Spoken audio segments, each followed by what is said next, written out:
Just a minute.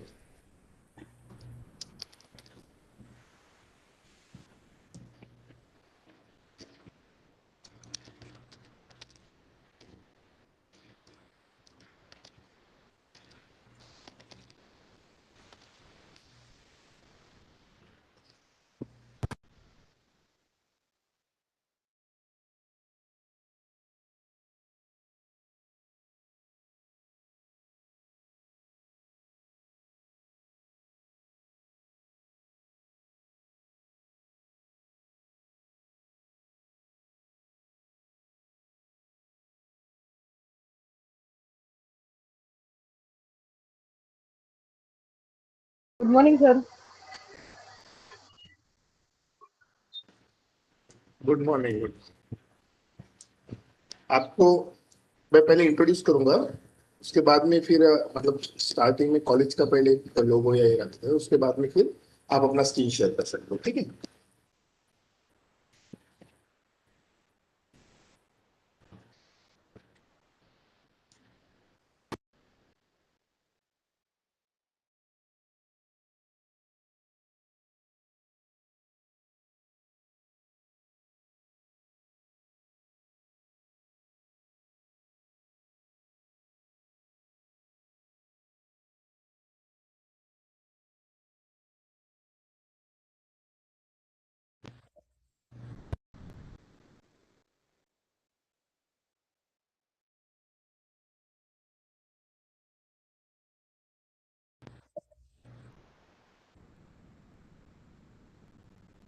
Second half of the event कैसा था sir?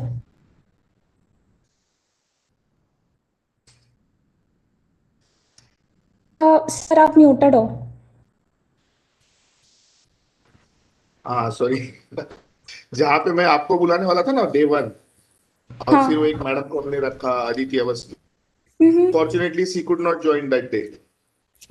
ओ अच्छा। ओके। तो उसका कुछ कोविड इश्यू हो गया कुछ, तो उसके घर पे something. Okay. So I hope she will join on some other day.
Devanshi, shall we start? Yes, sir. Sir, yes. Okay. Yeah. Okay. So, good morning, everyone. Welcome to this third day of faculty development program of insights into intelligent automation, machine learning, and data science. So, this third FDP is on data science and its applications. Today, we have with us Ms. Devanshi Bhatt.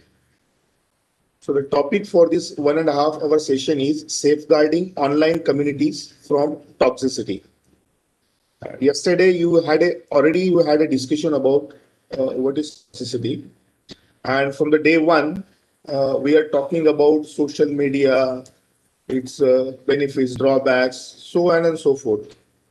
We had a very good discussion, and to extend that discussion and to go into more insights, we have invited Miss Devanshi Bhatt, who has worked on a real life project and is working right now also on real life project on safeguarding online communities from toxicity.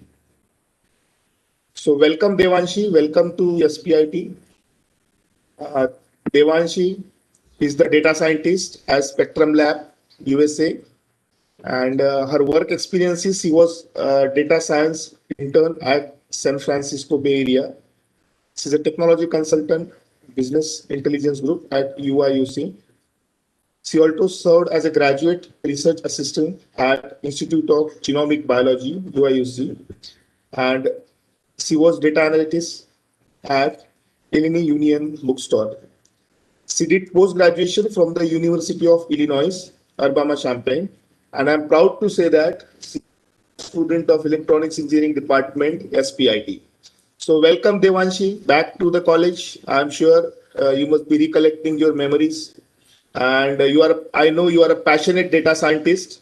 So how can we have a program without you, right? So welcome back to S.P.I.T. Thank and you. now platform will be yours for next 1.5 hours. Okay, sir. You can I share your just, screen. yes, I will share my screen here.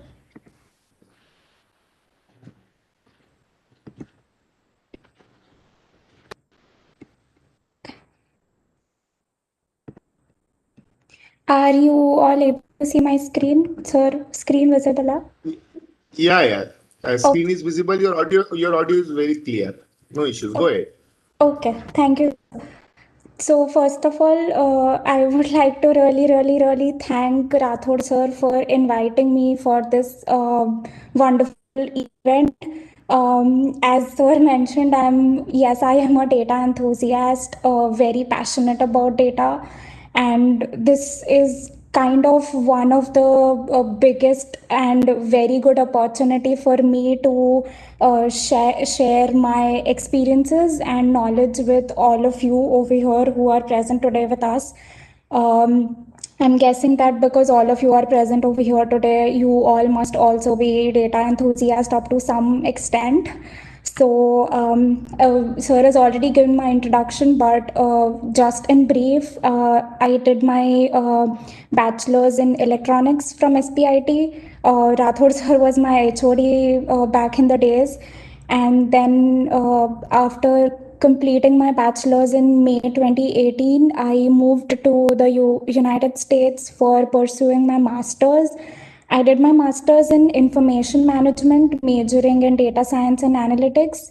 Um, so I learned a lot of things about not just coding, but a lot of things around how data is important, where all it's being utilized, the vast, widespread applications of data analytics, and data science. And so after doing my master's, I started my full-time job at Spectrum Labs, and today I get to talk about the amazing application that I work on, that solely depends on data science and data. So let's dive in. All of us we know how important I mean, how important internet is in our lives. We use internet basically for every single thing that we do nowadays, and you can see from this graph, apologies, this graph is 2 years old, but uh, as you see that from 2009 to 2018, the growth is steady, like it is constantly increasing. The use of internet is increasing day by day, year by year. Which means that more and more people are using internet with every passing year. And as you see the chart for 2018, it is clear that it's almost 4 billion people in the entire world that make use of internet on a daily basis. And this means that the world population is about 7.5 or 7.7 billion. So it is clear that more than half of the world population uses internet today, which is amazing. And because we use internet and we use it for a number of applications, we know how important internet is in our lives. And this is how important it is in our lives. So we spend about roughly 6.3 hours, as it says from the 2018 chart over here, that the daily number of hours spent by an adult user. This stats is specifically for USA, but I would say the same applies to, I would say, all the countries and across the globe.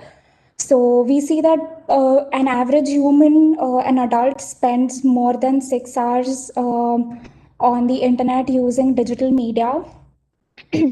And by media, I not only mean social media. We use internet these days for a lot of things. It's for gaming, social media, networking with a lot of people. We also use it for gaming, dating. So there are a lot of things that we actually end up doing for using internet. A lot of these applications are one-on-one or one-to-many or many-to-many, because when you talk about certain forums, you are communicating one-to-many, as in you are posting something and then a lot of people are going to read it. So that's the kind of impact internet has in our lives. It's the kind of impact the digital media has in our lives. It's so important that we are spending 6 hours of our day just doing this.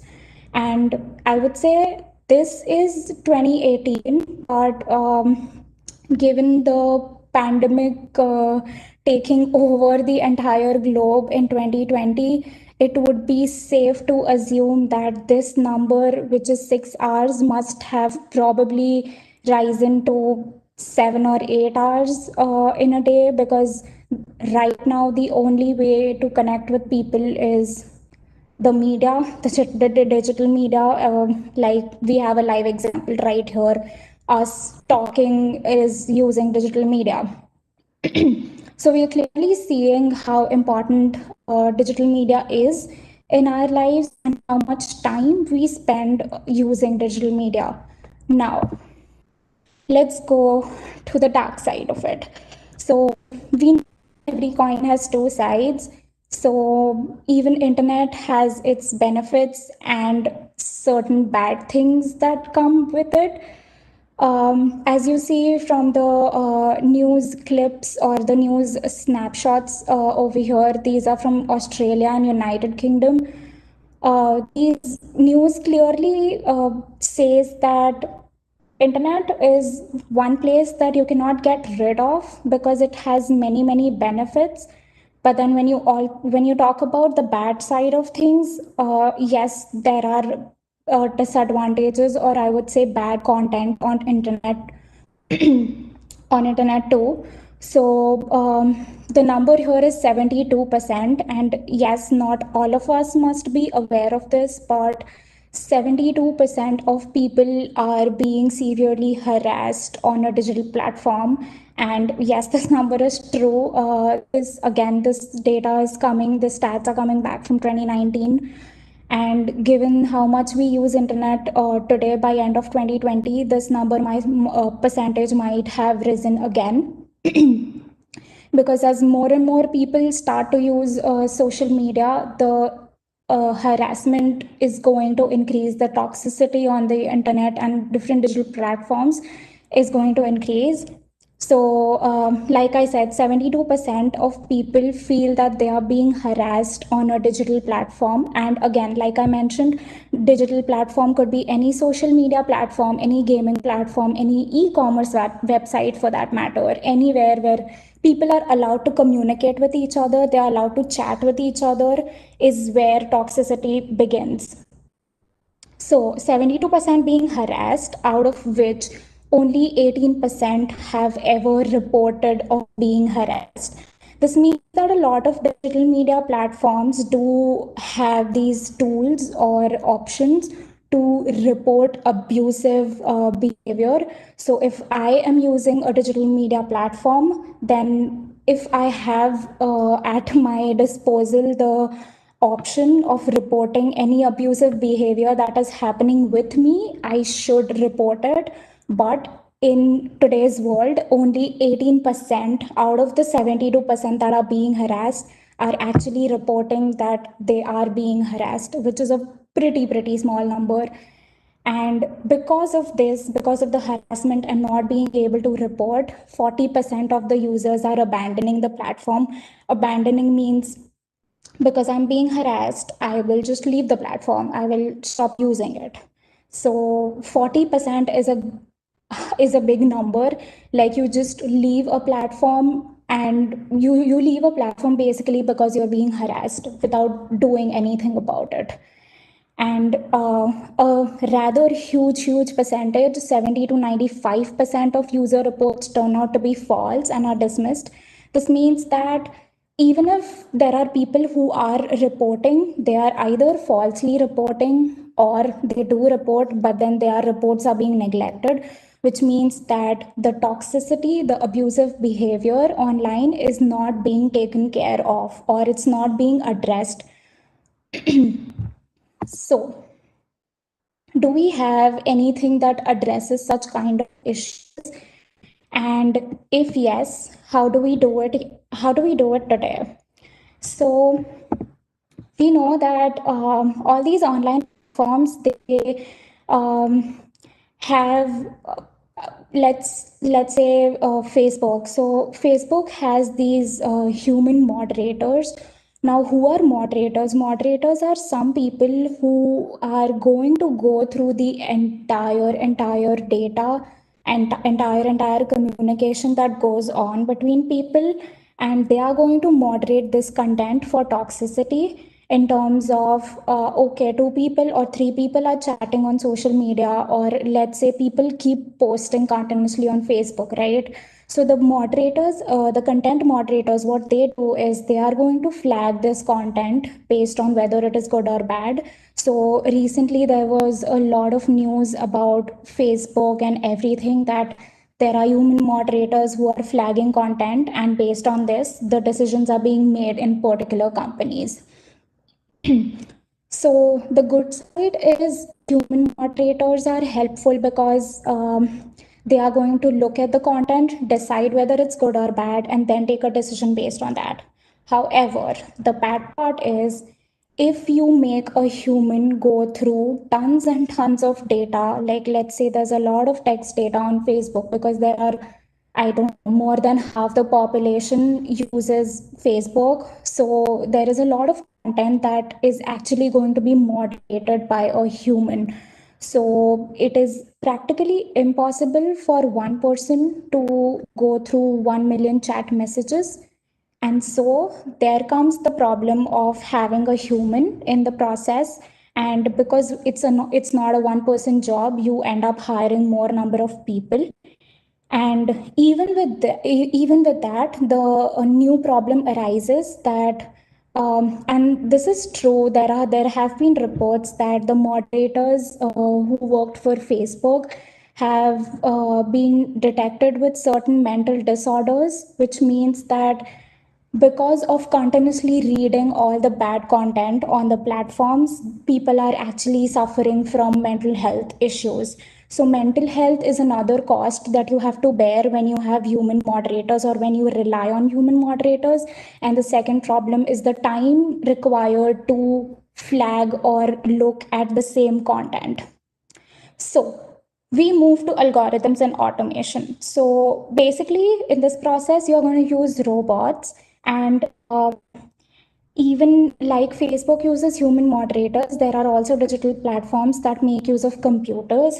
So, for example, Google. So, YouTube is a Google product, and YouTube once made use of their automatic robots that were going to flag all the videos that had violence in them. Now, the problem here was that because the robots were told that they have to content moderate everything that was violence related, because obviously no one likes violence, no one wants to do violence, or nobody wants to promote violence either.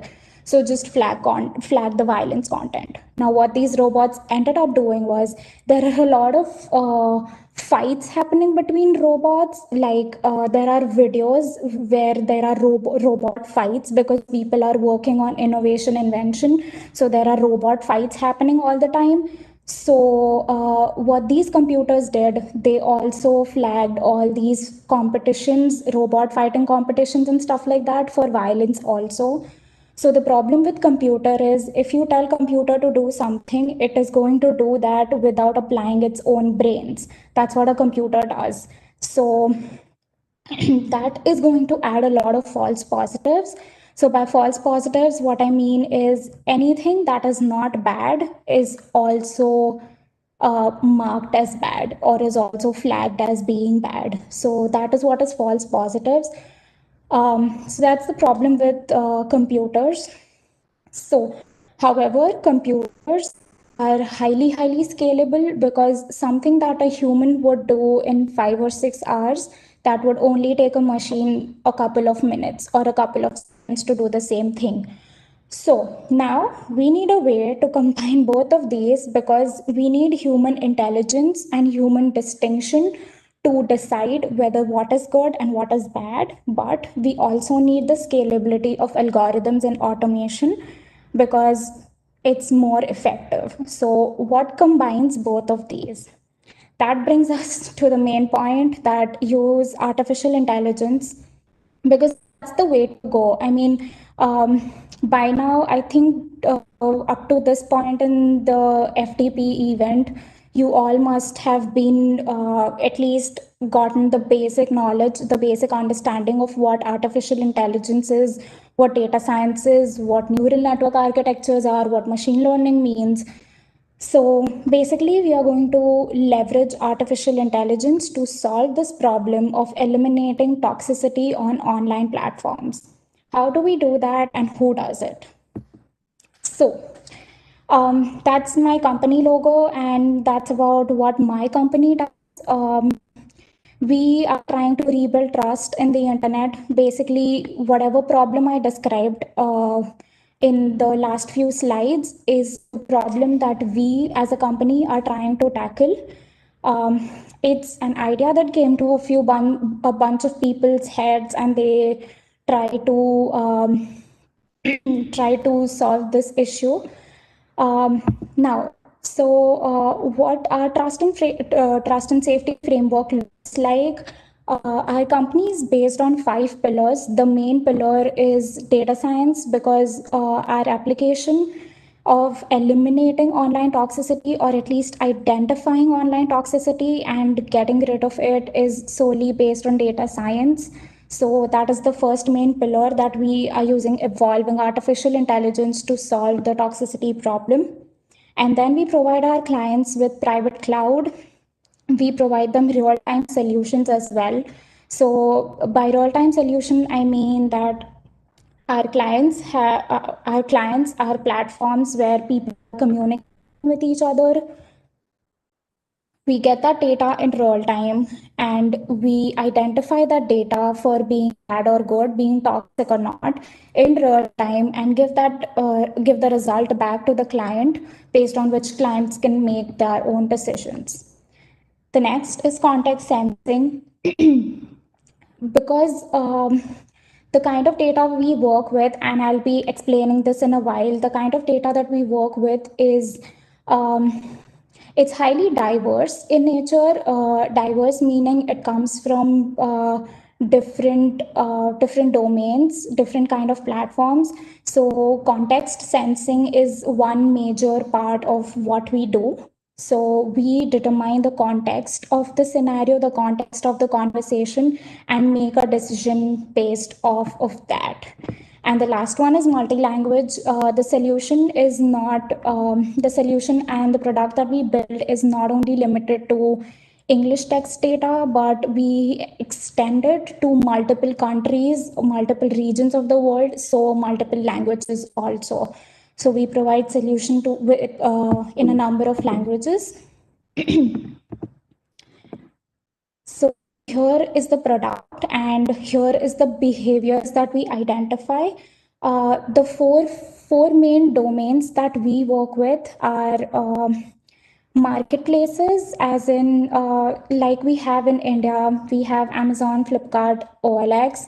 So there are online marketplaces, e-commerce websites that want us to identify the toxicity on their platforms.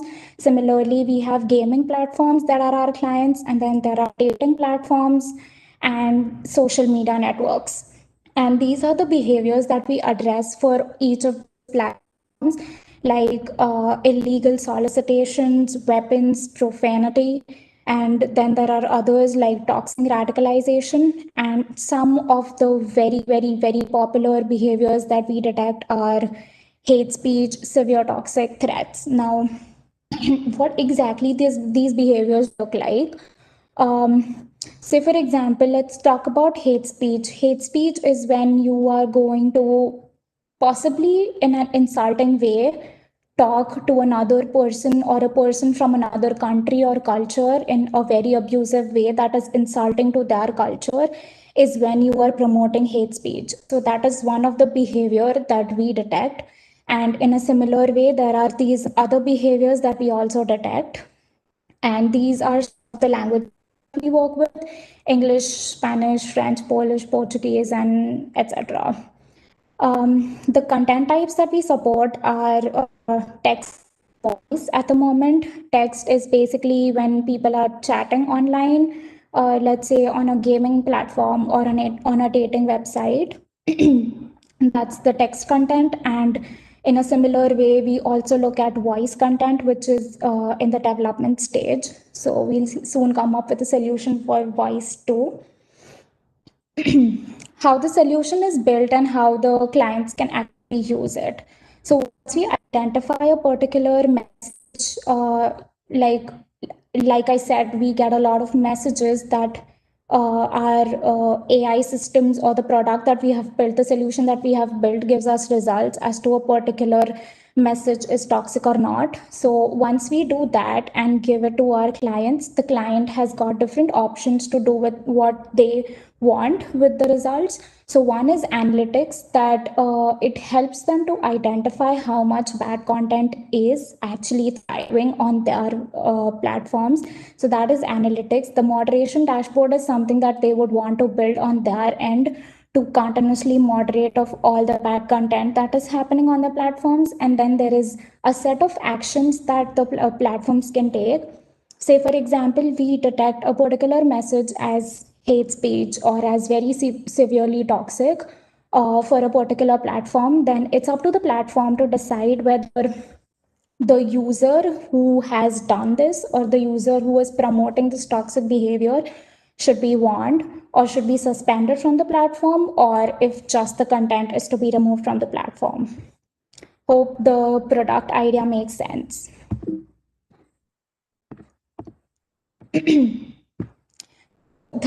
Good thing about this whole thing is that, like I mentioned, we need a combination of human and a machine to solve this problem, and that's exactly what our company is doing. It's utilizing humans' decisions, and it's utilizing the technology to build a solution that takes fractions of second to provide you with a result. And it's I would say it's 1/8 time or 1/10 time of what a human would take to moderate the same amount of content. So that is amazing. And then our technology also protecting 1 billion people from online toxicity. Like I mentioned, that more than half the population, half of world population is using digital media. It means that protecting 1 billion out of 4 billion or 5 billion people is a big number. How the solution is built. So, when we talk about data science and when we talk about building a solution of data science or building a solution based on data science, what we eventually want to do is, especially for this particular application, or for that matter, for any application that utilizes data science, there are three main objectives that should be taken care of and should be put in mind. One is to reduce the reliance on humans. As I explained, what overhead you will have when you are only relying on humans for performing certain tasks. So, the first objective is to reduce reliance on humans. The second objective is to scale across communities. Now, any application that you build, you may not want to necessarily build that application just for one community, because eventually you are going to observe that a lot of other communities face the same problem and you want to solve it for them as well. So you always also want to scale across communities. So once you build your solution, you use humans to take decisions, you scale your solution to a number of communities, and then the third objective is to create a virtuous cycle. Now, this third point is very, very important. The reason being, once you build your solution, that's never a final solution, because there's always a scope of improvement, especially with online toxicity. The changes that come up, the trends that come up, have to be taken care of with time. So what's the trend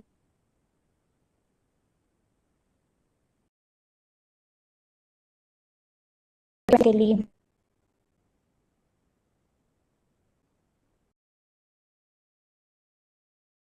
With changing trends on platforms, you need to keep iterating, keep evaluating your solution with new and new data and new platforms. And then that will create a whole virtuous cycle that is eventually going to help a lot of communities, lot of platforms with their trends changing with time.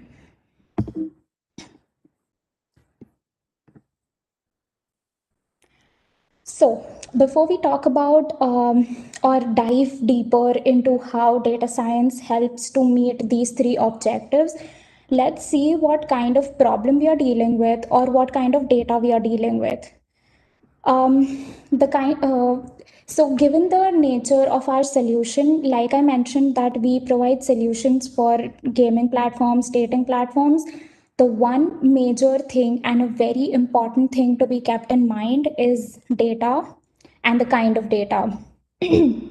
So any solution, any data science solution, or any neural network based solution or artificial intelligence based solution that you build is always going to have it's going to rely mainly on data. So that's the main point.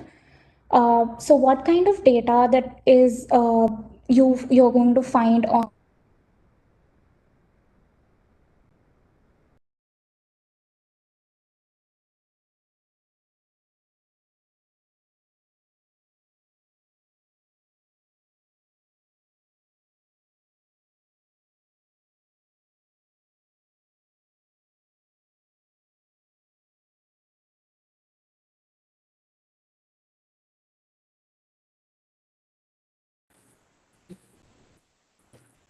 Devanshi, your audio is not there.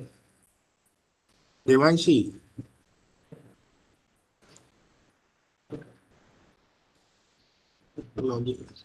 Hello.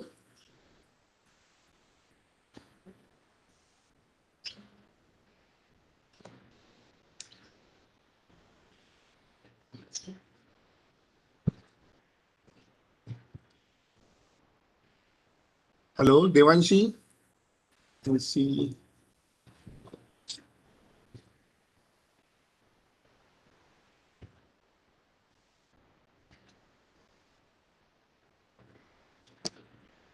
think she got disconnected. All right.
She's rejoined. Yeah, she has come back.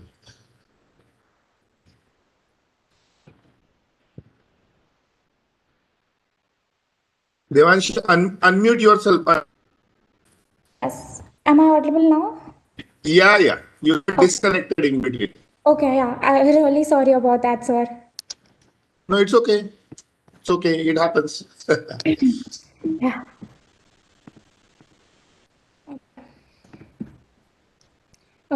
Now, I'm not sure how much of that did we catch or how much of that did we miss, but yeah, so the gist of this is that the kind of data that we are going to come across uh, with different platforms is going to look different. So while there are new users coming onto these kind of platforms every single day, and they are going to learn this kind of language that is being used on these platforms, as a data scientist, it is our job also to learn this new language, these new language trends that come with every new platform or every new website, and understand that data and then use it accordingly. Now, this could be challenging, but it's a solvable problem. Trust me. Coming to our objectives, reducing reliance on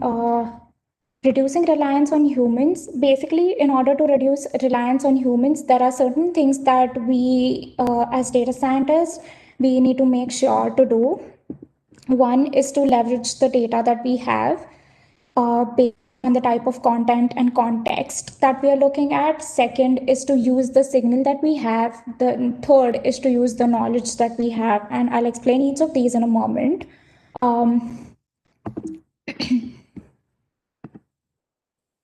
So enriching your solution with the data in hand. We are probably all of us are aware of these platforms called Kaggle and Arxiv. Kaggle is one platform that hosts a lot of competitions around data science, and so it has a lot of publicly available data. It's all open source, so you can download tons of data from Kaggle and utilize it for your application depending on how or how not it suits your application. Then second is Google's data search platform. Now, Google's data search engine is again like Kaggle, a publicly available data source. So you can source a lot of data from here as well. And then there are a lot of papers and patents that people are filing and people are writing. For example, a lot of IEEE papers. So there are people who are doing research in the data science domain all the time. So every time they write a paper, there are different sources of data that they are utilizing for their application, and sometimes they do also mention where they got that data from. So that could be a good starting point. So the objective one is basically to reduce the effort put in by human. So it is basically trying to utilize what we have in hand. So this is a good start to build your application's base model. So these are the data sources that you can rely on to give a kickstart to what your application is.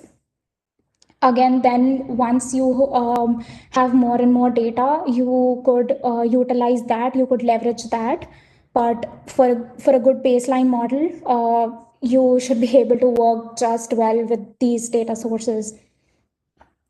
Enriching the signals that you already have. Now, a lot of applications, a lot of toxicity that we as a company are trying to eliminate and trying to catch has a lot of context in it. So, let's say that we get one message saying, "What's up, man?"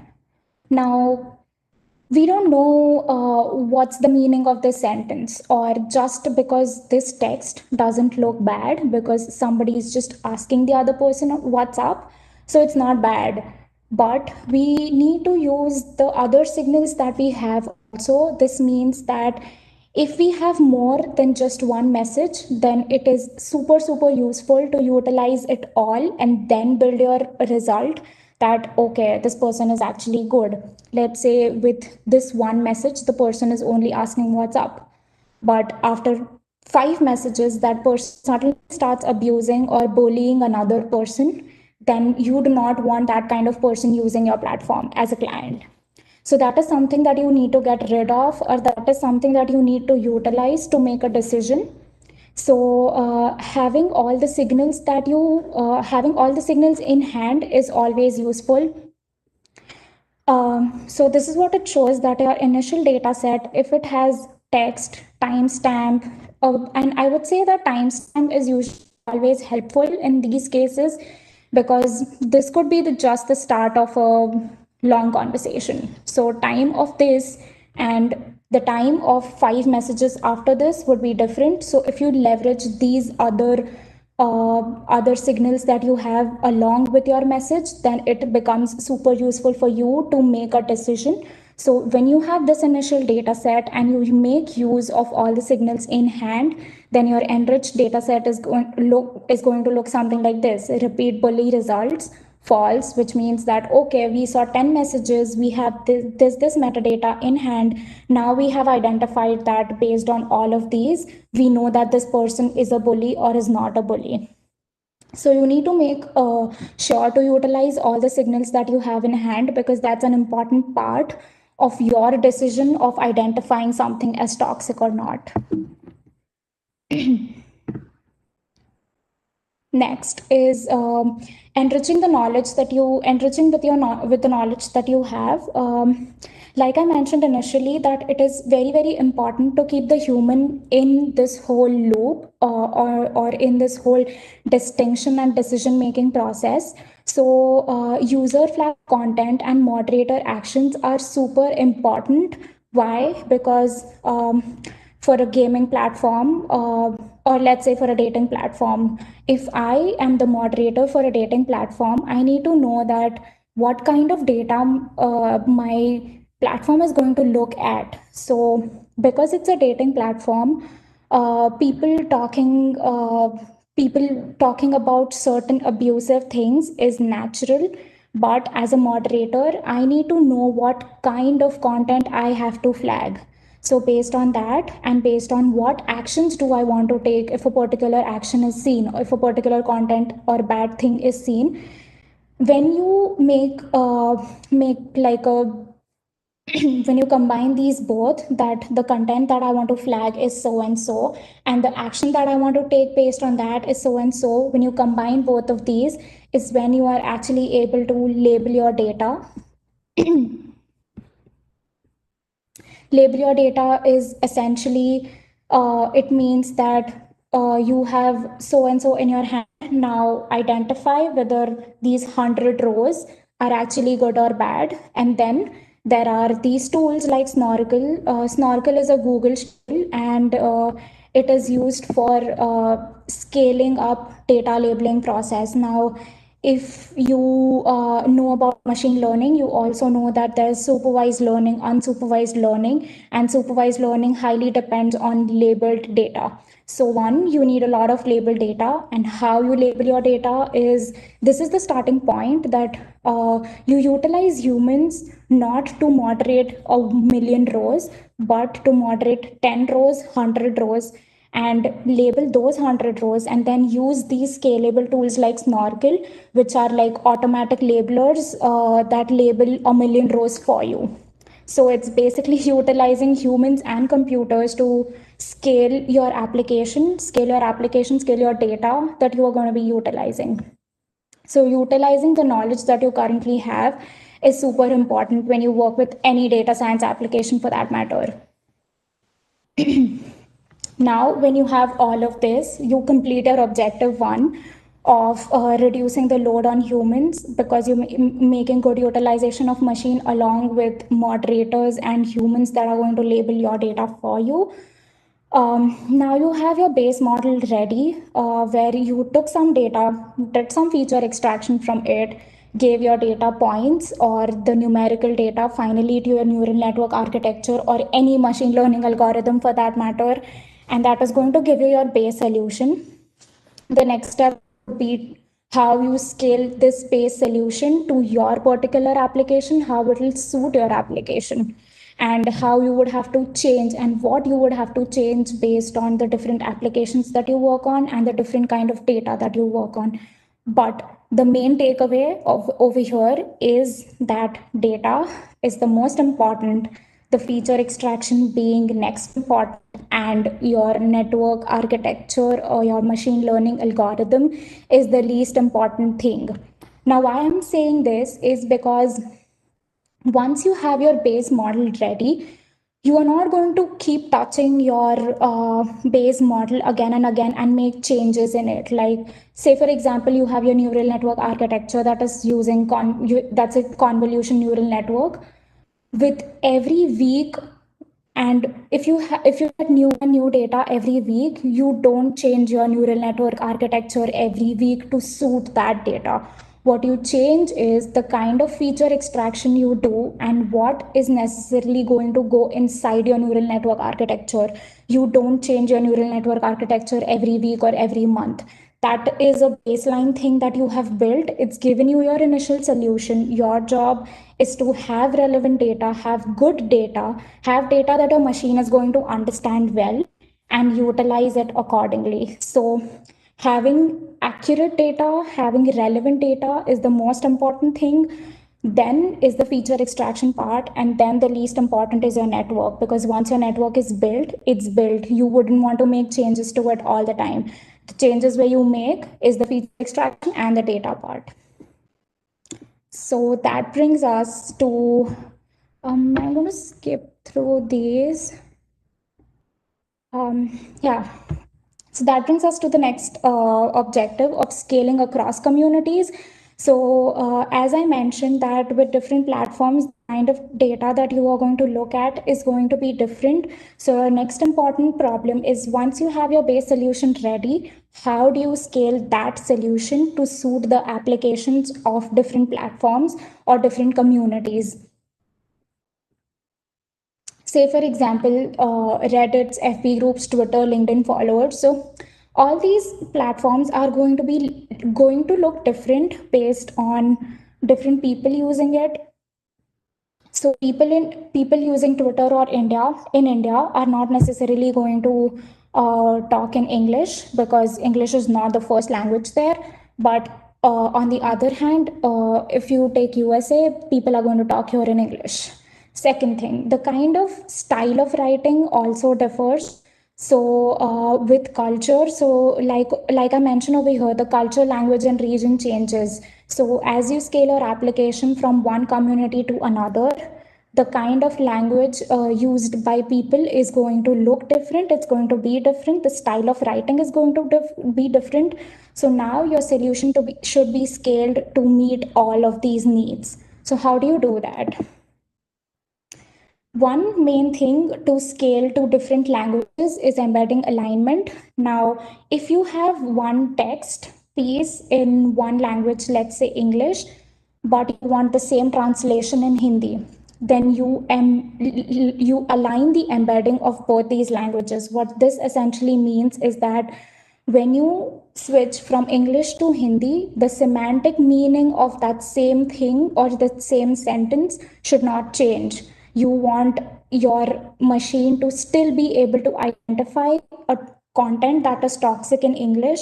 If the same is translated to Hindi, your machine should still be able to recognize that and address that. So that one important thing is how you align your embeddings. Now, if you are familiar with natural language processing, a major part of natural language processing is our word embeddings. You must have heard about Wikipedia word embeddings, Twitter based word embeddings, Glove, Word to Vec, and all of those. So, word embeddings are very important because they are going to map your words into numerical vectors that your machine is going to understand. So, your machine is not going to understand words, is going to only understand numerical vectors. So, when you convert your text data or your words into numerical representations, that's what an embedding is. And what you essentially want to do here is when you scale your application to multiple languages, you need to align the embeddings for those languages. Now, there are different methods like fast text, statistical methods. So, fast text is Facebook's method of providing different embeddings for different languages. So, you can take a look at that. It's really interesting that to see that how the same data or the same kind of text in different languages would will still give you the same result if you're using different embeddings from fast text. So one way to do this is let's say you have numerical representation of these words in two different languages, and you align them is basically you perform some mathematical operation on this data, on these numerical representation of words. You align them such that eventually all the toxic terms in two different languages must be represented in such a way that when you plot a graph, those will be overlapping each other, which then means that okay, toxic content in this language looks like this, and the same toxic content in another language also looks like this. So that is what is the embedding alignment process is going to look like. So that is super important when you want to scale to different languages. Now, significant signals, when you work with, especially when you work with text data, it's very important to know what kind of data is giving you strong signals about a particular behavior. So let's say if you're insulting someone, if one person is insulting another person, then there is going to be use of certain abusive words. So as a machine performing some kind of operation on this data and identifying it for toxicity, the machine should understand what signal is important to capture. So there are methods like counterfactuals to understand what signals are important. So what you do using these approaches is that you leave one out. So let's say you pick on some toxic words in a particular sentence, remove those toxic words, and then see how that sentence looks like, or what result you get. That's when you identify how important a particular word is in a particular sentence. So there are multiple sets over there where one is going to give you positive signal, the other gives you negative signal, and then there are words that give you categorical signal. Now, categorical signal are some things that are not directly going to give away that, okay, this particular sentence is bad or this particular sentence is clean. What it is going to do is it is going to enhance whatever signal you are getting. So if let's say you call somebody stupid, so stupid is going to give you a positive signal of that sentence being toxic. But when you say you are very, very stupid, then the very in that sentence is going to give you a categorical signal that somebody is calling somebody else very stupid. So there are these kind of words that also give you signals and that are important. So when you work with text data, it is also important to understand these signals. Now, once you have the ability to scale across languages and to scale across communities, what you can do is hit the ground running. It means that once you have your baseline solution and then you have the ability to scale that solution, you can implement all of that into your, again, the base architecture that you have built, and that is going to give you your final solution for these different communities, different platforms. So your existing solution with additional data or additional signals is going to give you a new solution that will be applicable to a new platform. And usually the ideal case is always having native data, which means that if I'm working with a particular country's data or a particular community's data, it is always ideal to have some data of that sort, to which I will come right now. So one of the very interesting partnerships that our company has had is with Social Media Matters. This is an NGO in India, and they work for identifying caste discrimination on online platforms. So this is a bunch of great people that we get to work with. And the very cool thing that we have done with this NGO is help them identify caste discrimination happening on online platforms. What we have done for them is we had a base solution at our disposal. What we did was extend it to the kind of language that was going to come from social platforms in India and extend it to the kind of language that was being used. So this was a very interesting application where we got to see a lot of toxic content that was happening online on some of the social media platforms, and then being able to identify that, okay, caste discrimination is still a problem in India and we are trying to solve it. So yeah, this was one very good use case. And the third and final objective of the data science application that we are working with is creating a virtuous cycle. Now, you would say that because we have built a baseline solution and we have now also scaled it across many communities, what more is to be done? Now, like I mentioned in the very beginning, the main part is to not stop over here. the third point is to actually keep doing the same thing or keep repeating the process again and again till you reach a point where you don't need to make any changes, which doesn't usually come. But you see, as the communities grow, as the social media platforms grow, the more the number of people using these platforms increases, there is going to be increase in the variety of data that you are going to see.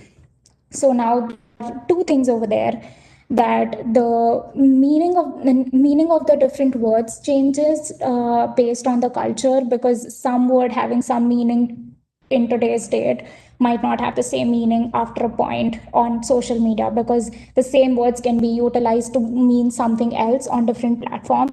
So then there are those parts where you need to take care of the changing language or the changing phrases that people are going to use, and then make sure that your machine, your solution knows when to identify these phrases as being toxic or not. And then there are human interventions where people are deliberately going to change the language of their text so as to not being identified as being toxic. So there are always these bad actors that are going to test the boundaries of these particular platforms that are actually flagging toxic content. So people are going to try to get away with these problems. So we need to also catch up with these problems as data scientists, because it is our job to identify what is going on with your data, how it's changing and why it's changing, and what are the changes that are happening, and make sure that all those changes are being applied to your existing solution so that you don't miss out on that. So, for example, emerging language and euphemisms. So, we know that, again, like I mentioned, that kind of slangs and euphemisms that are being utilized on certain platforms, they do have some historical content, but with evolving platforms, the kind of nature is going to change, and your model is not going to know about it on its own. So, what you need to understand is, in the human in this whole loop, make the human is obviously going to understand these changes. So you make a human sit and label that new data again, and then utilize again that new data for your training process. Evolving languages addressing OOVs. So this is another problem where, with change in language, there are going to be new words, new abbreviations, and new symbols you need to take care of. A big part of working with text data is you need to clean it so that your model is finally going to understand what that text means. So a lot of the cleaning process involves addressing OOVs. OOVs are basically out of vocabulary words. So when you create an embedding is going to have a fixed number of words in its vocabulary. But let's say you have a word like a phone. Let's say the phone word is there in your embedding, it's there in your vocabulary, so your machine is going to understand what phone is. But at the same time, if I am on a dating website, let's say, then I might not use the word phone as phone. I might use it as phn. Now, you as another person are going to understand what PHN means. It means phone, but my machine is not going to understand that, because it has the word phone in its vocabulary, but it doesn't have the word PHN. So these out of vocabulary words are another big thing that things that need to be taken care of when you're working with text data. So that is again where a lot of interesting steps and methods are being utilized and are being brought up in the market to address these out of vocabulary issues and replacing certain words with certain other words.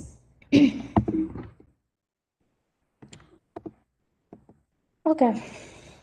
The the very important part of the third objective, that is evaluating the performance. So because you have a fixed definition of what toxicity is, you have built a model based on that definition. And once you build that model, your solution is also scalable. Everything is good. But as in, like I said, with change in trends, there is going to be new and new data that you're going to have.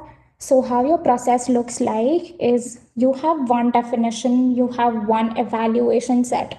What eval 1, eval 2 here means that you have one evaluation set with the kind of data that you want to test your model on. So every time you build a model, a machine learning model, you always want to test that out on new data so that you understand that whether your model is going to perform good or bad with new unseen data. So that is where eval comes into picture, is when you want to evaluate your model on these unseen test sets.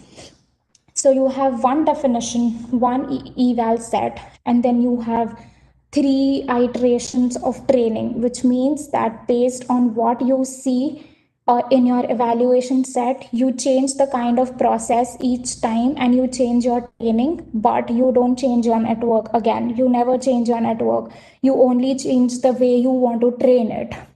And then again you have another eval set which will come like after a year or so, when you have more new content on a website. That's when you have this new eval set. Then you again train it and train it multiple times till you get the best solution, till you get the best results. And then with this iterative process, you understand that lexicon is your definition. Your definition is not something that you want to change all the time with new data. You just want to identify whether your new data fits to your definition or not. If it doesn't fit, you need to identify a way to make it fit your existing definition. Unless there's a major change in the definition, that's when you end up changing your internal definition of what toxic means. So each time you get your metrics, based on your metrics, you want to train your model again with new data, more data, whatever. And then you evaluate it on another set, you evaluate it again set, and then decide whether, okay, this is still not performing well, which means that there is some problem with your definition and that you need to change your definition. So that's how the process would look like. And like I mentioned in the very beginning, all these objectives don't just apply for our application, doesn't just apply for text data. It applies for practically any data science application where you want to scale your application and keep working on it. Is when you go through this kind of performance evaluation process, that you evaluate your performance, see how it is doing, and then jump to a conclusion that, okay, no, the definition needs to be changed. So eventually brings us to our conclusion that process leads to progress, which means, as I mentioned, you need to continually keep gathering more and more data, because that is going to help you the most. Because each time, like I mentioned on the previous slide, you are going to do 3 times training and then evaluate your performance again before you change your evaluation set or test set. So in this three step procedure of training your model again and again, what is actually going to help you is more and more data. More the relevant data you have, better your model is going to, or better your machine is going to understand that, okay, this is the meaning of a particular sentence, and better is going to be the performance of your model or your final solution. And by continuously reevaluating, once you have new data, you always need to make sure that your model does well on the new data, but it also doesn't stop performing well on the old data that you saw. Because trends are going to change, but the kind of content still remains the same. So you don't want to lose the meaning that your model or your algorithm has understood, but you also need it to learn new stuff. So by continually reevaluating, you are going to make sure that your model is still performing well with old as well as new data. And to continue pursue this solution, it basically gives a way that the more you build trust and foster the values through transparency, it basically means that when you identify a problem, understand it, give it, add it to your definition, and act accordingly. So there are strict guidelines on all these digital media platforms that give away certain rules of that platform. Based on those rules, actions are to be taken, and those actions need to be taken. So by reevaluating, gathering more data, you are eventually going to come to a point where you will be able to pursue your solution, use your solution to actually flag content on the social media or any digital media for that matter. So yeah, that's it from my side. I'll be happy to answer any questions if anybody has any.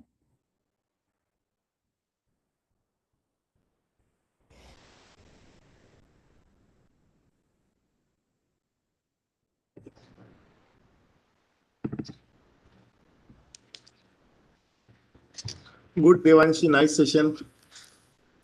Thank you, sir. Let us now see who asked the question, who is the first one to ask the questions. Now, ball is in the participants' game, attendees' game. You have done your job. Let us see. Yeah.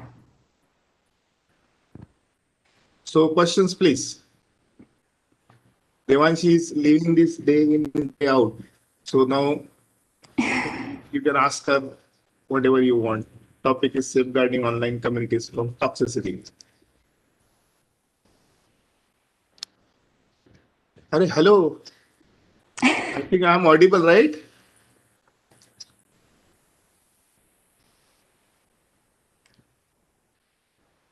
No question. Wow. Could be two possibilities. Either people didn't understand anything, or maybe they No, understand everything. I think everything because I understood. Hello. That means everyone understood. Yeah. Okay. Go ahead. First of all, Devanshi, very, very nice session and Thanks. very good use case highlighted from your side. I Thank you. found it very informative. One question is you talked about the eval sets. So can you just tell me more about it? Tell us more about it because usually we have the training test and development sets in while training the model. So what about the eval set?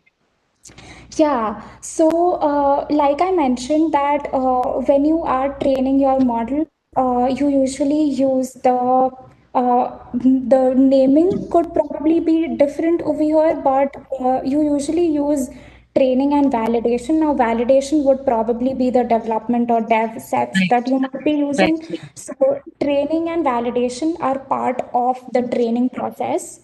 But once you have your model ready, you want to check whether your model is performing on this new data set well, right? So that is your test set that you are going to use for a particular application. So when I say eval set, it eventually means the test set only because it's the third kind of test data or the third kind of data set that you are going to evaluate your model performance on. So let's say I have some baseline data that I'm working with, but that model is going to be used to find toxicity on a dating platform, then it would be ideal for me to have my evaluation set slash test set from that dating website so that I know what kind of data I'm going to look at. So if you have that test set, you actually come to know whether your model is suitable for that application or not. And then you evaluate your metrics on that test set, and then you make changes to your training data again and reevaluate it, if that makes sense. Yeah, yeah. Mhm. Thank you for the answer. Sure. I Devanshi, think there is there's one one. more question. Yeah. Yes, Sure. sir.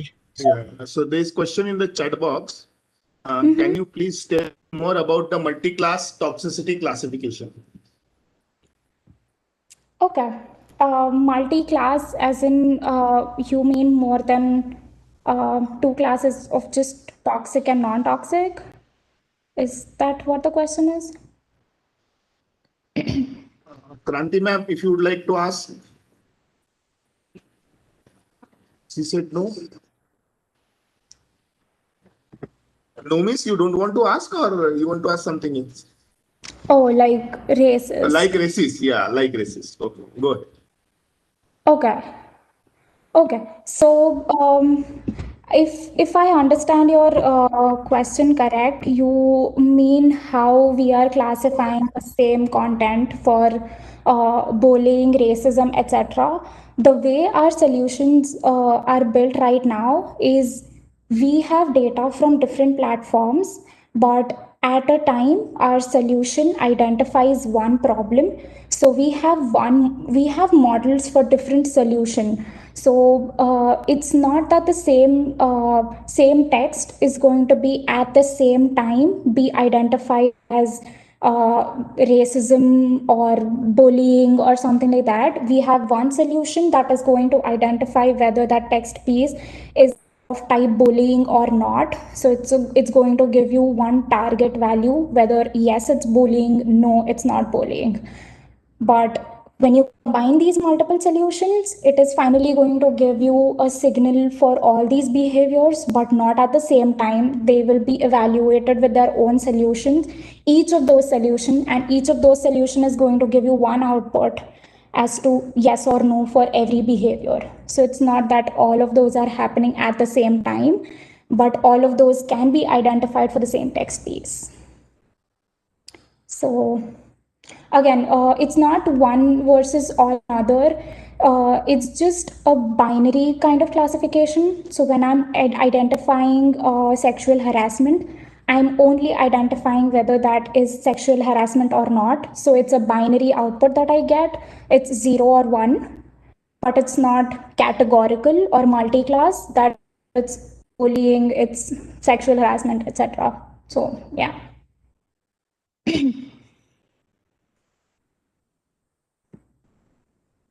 So you were saying something? No, any other question? Anyone wants to ask? Yes, because it's a sleeping time for Devanshi, not for us. It is night time for her, not for us. So please. Acha, okay. I think no more questions, Devanshi. So, Okay. a good, very nice presentation. I loved your presentation. I loved the slides you have prepared. Very interesting, very nice slides you have prepared, Devanshi. Very good. I Thank liked you, your sir. slides. The Thank flow you. was also very nice. And I'm really happy because you justified our vision and mission statements, which are mentioned on the board of our college. Yes, sir. Correct? Yes, yes, yes. Very nice. So even though you did your electronics engineering, but you are successful in data scientist. Very nice. Good. Happy to see that. And you Yep. explained very nicely why to go from human to algorithm machine, and then your three objectives very clear. You have justified all three objectives, solutions, problem solutions both. Thank you very much for this interesting session.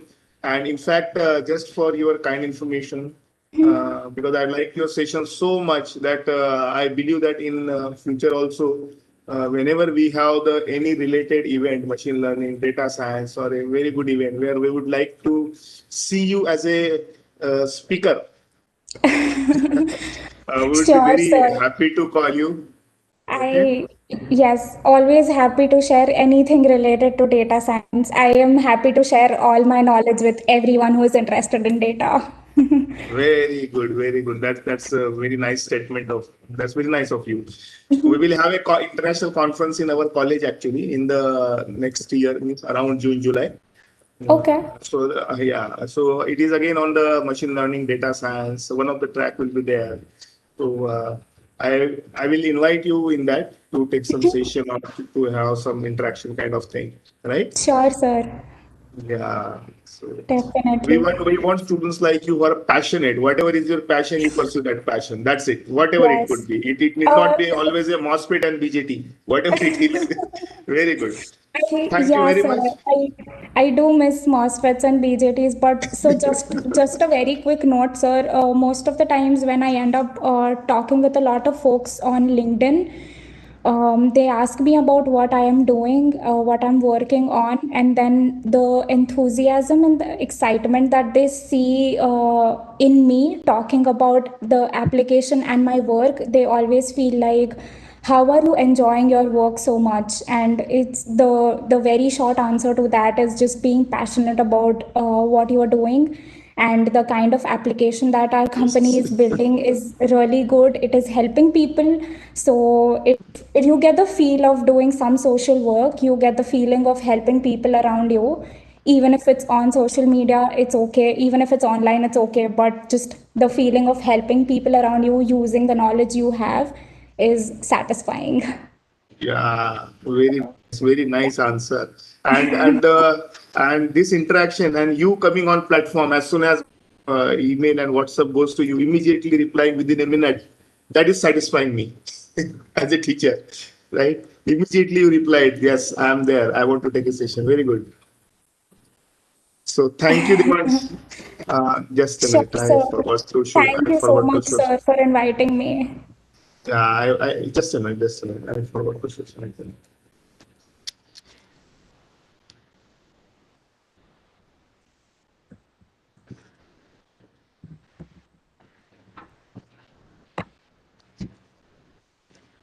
So this is what we can give you to you as an alumni. That's it for us. So accept this, our virtual memento, we call it, or This your is certificate. awesome, sir. This is great. Thank you very much.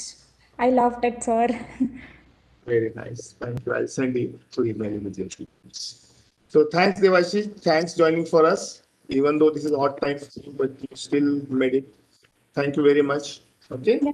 Thank you, sir. Yeah. See you, everyone. Bye Okay. bye. Yeah. Bye bye.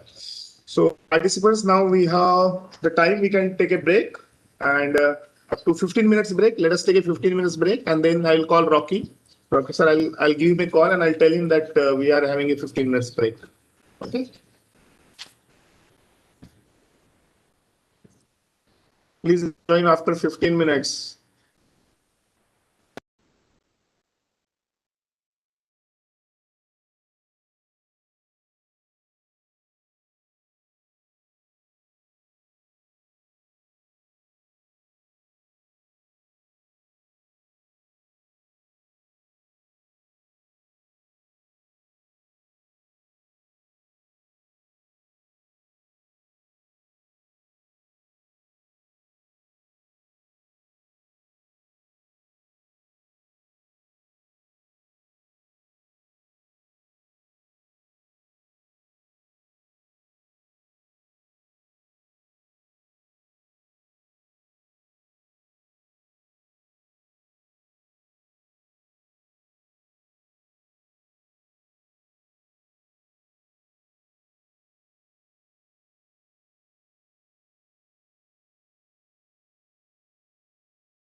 Okay, sir.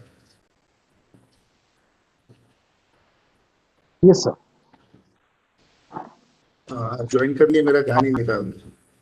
I have joined, sir. I've joined 11:25 only. Waiting for participants to come in. If the break time is over, then we can start. I don't know how many are actually listening. हम लोग पूछ सकते हैं as usual आपके style में. Please type Yes, yes yes. in the chat box. Yes, yes, yes. Please type yes in the So, chat box. Those who are listening. sure, sir. Good morning, everyone. Yes, yes, So yes, please punch yes, me a yes. Please punch me a yes on the chat box. yes.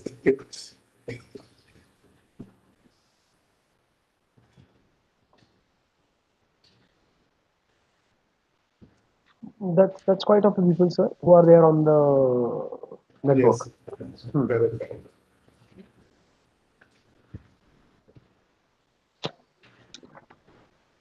So I think, sir, we can start. Okay, sir. Mm-hmm. Yep. So if you or somebody else wants to speak the 30-second introduction, you can do it. Then we will start. मुझे लगता है उसका जरूरत नहीं है अभी. Exactly. If you don't need it, we will start right away. You directly start लो उसका भी सब अपने लोग हो गए अभी सब You पेशाल के know, हो गए. ऐसा ना हो कि कोई टीचर प्रिपेयर करके रखा हो और आपने टर्न ना दिया उसको. नहीं नहीं Right, right. आप शेयर Yes. कीजिए शुरू कर दीजिए बस start करो. Sure. बिल्कुल.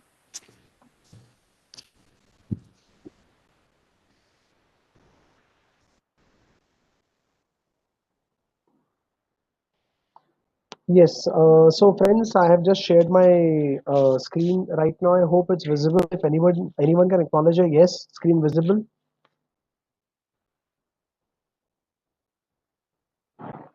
Yes. Thank you. Right. So friends, let's start with our Tableau session. Please remember we are going to start with Tableau. So we're going to be lot of Tableau work today.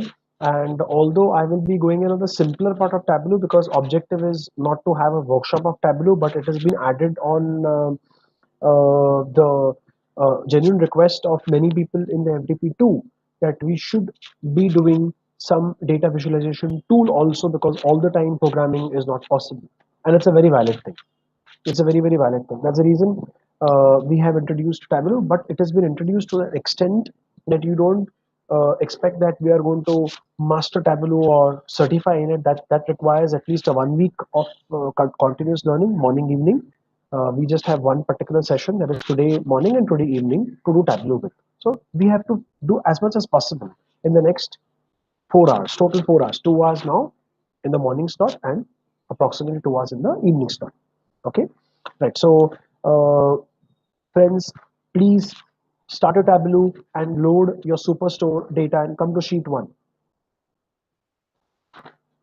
And if you're ready with this much, that is, you have loaded, you have opened a Tableau and you have connected to the data source Superstore, say data source connected on the chat.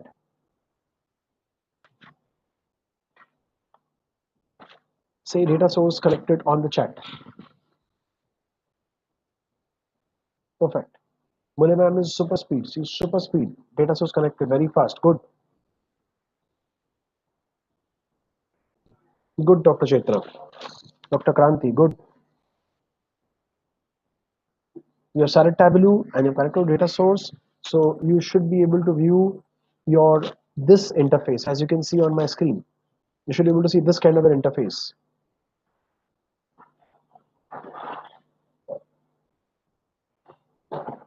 Good. I'm still waiting for a few more acknowledgements to come.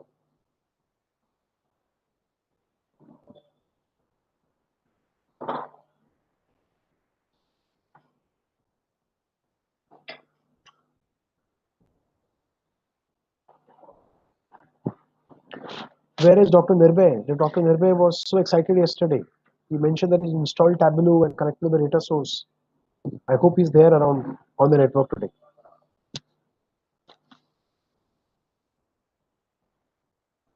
Okay, right. So most of the people on the network have said that they have opened up Tableau and connected to the data source, and this is the kind of interface you are seeing on your screen now. Now, friends, we have provided you a PDF. which is a detailed step-by-step PDF. I understand that even without attending the session, if you have that PDF, you can do it step by step. But the objective is not that. The objective is that the PDF is given to you so that in case if you uh, like don't understand something while I spoke on the in the session now, or you miss something due to network connectivity, you have that document because even I am going to refer that document. It's a PDF document. I just made a Word file of that PDF document, as you can see on my screen here. I just copy pasted all this content into a text file. It's easy to deal with a text file. So let's look at the very first tryout. Okay, so I'm going to hide the chats part. I'm going to hide the chat window, and I'm going to keep this on the side. Now this is going to help me to actually read. So this is going to be also convincing to each one of you that I am referring to this tryout only. It's not this that I'm doing anything from my intelligence or remembrance. No, no, no. I'm referring exactly the tryout so that you are convinced of yes, if I refer to the tryouts, I can always repeat back my experiments. There is one more reason also of the tryouts. See, because all of you are using the Tableau Public. Even if one of our friends, like I remember Venkata said yesterday that he's having the education version, but that version is valid for 1 year. What after 1 year? Either you buy a license, okay, which you want, most of you want, or you go ahead using Tableau Public because your work has to be done. That's important, right? Ultimately, your work of visualization should be done. So, but if you go back to Tableau Public, you won't be able to save any sheets. There are some sheets can be saved, yes. They have given some space, but then there is hardly 6 or 7 sheets you can save. But if you're using visualization for your project, maybe for your PhD project or for your presentations to the management or for getting some financial grant from AICT, so you want to pitch some idea to them, then for all those purposes, your visualizations will be too many. You can't save them on Tableau Public. You can't. So if you have these steps, you can always recreate the quickly the you know visualizations. So the purpose of giving this detailed step-by-step process, each and every step which I've explained here, is objective is that anyone who has possibly gone out of touch of Tableau from the last, let's say you attended the Tableau now in the session, and after 3 months you're planning to use it in the month of March or April. For 3 months you're out of touch with this, you won't remember anything. Then what do you do? If you have to struggle back to watch the YouTube videos, I don't think so that it was useful then to attend the session. Yes, you can watch our FDP3 videos, but then struggling to find every other video on the YouTube will not be helpful. So I have given this particular step-by-step process. That is the objective. Okay, right. Now, what is the first tryout? Let's go tryout by tryout. On Tableau Public, how would you change your data source? So it says go to the data menu. You can notice that there are so many ways actually to change your data source. So one simple way would be if you look at here, these are your connections. These are your connections. There are sections in the file. Let me look at all the sections possible. See, file beside the file there is a menu called data. Have a look.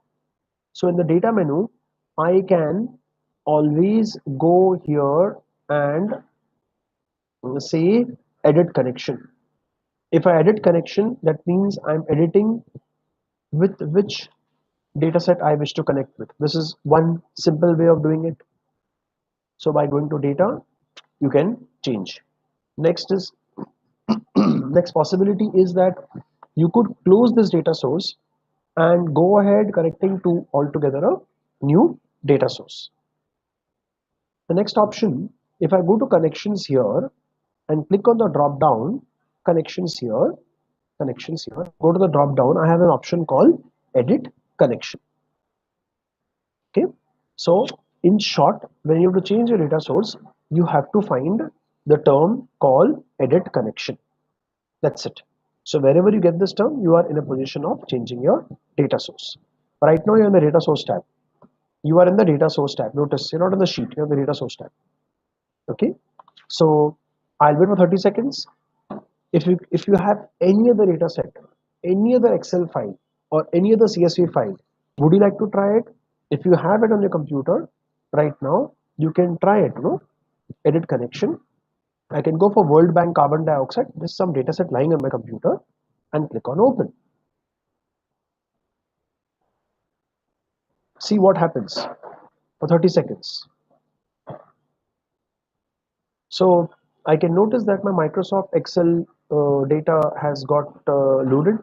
Yes, this sheet actually is having some about information and then the other information. So this is the sheet one. So we haven't to really worry about why it's showing me the warning. That you don't worry about it. That's a different issue. So that sheet is actually having some text matter which should have actually been removed before I went into it. Okay. Now, point is how do you change your connection? Okay. So please try this doing out any dummy data set of your choice and then come back to Superstore.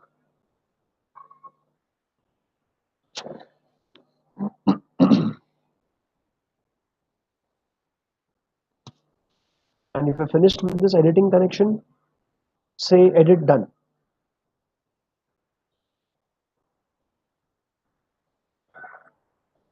We have done so many CSV files in our coursework, so you could have connected to some CSV file also. But connecting to CSV file, please remember, don't choose Excel. You have to change your Excel. You have to change from here to all files, so you can see all the other files. Let's say if I choose a file like COVID-19 India, because I'll be using this data set also. This is an up-to-date data set downloaded on 3/12, 3rd December. Okay, I choose this data set and I click on open. Remember, it's not a Microsoft Excel file. It's a CSV file. Please notice. It's loading. Wait.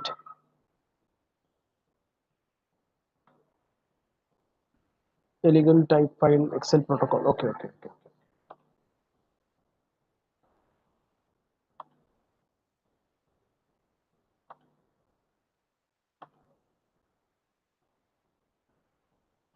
Why did it go to Excel?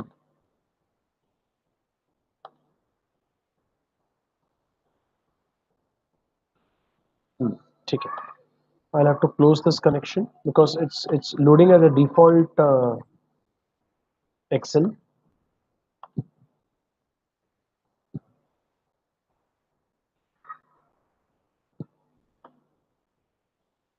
Close the data source. I can go to text file here and then choose COVID-19 text file. And why it was happening, because we have initiated from Microsoft Excel, no? So it was thinking that the COVID-19 file is an Excel file, but it is not. It is a CSV file. So please notice, now I have connected with a different file. I connected with COVID-19.csv file. Plus all the other CSV files are also visible here. But right now we are connected with the COVID-19 file.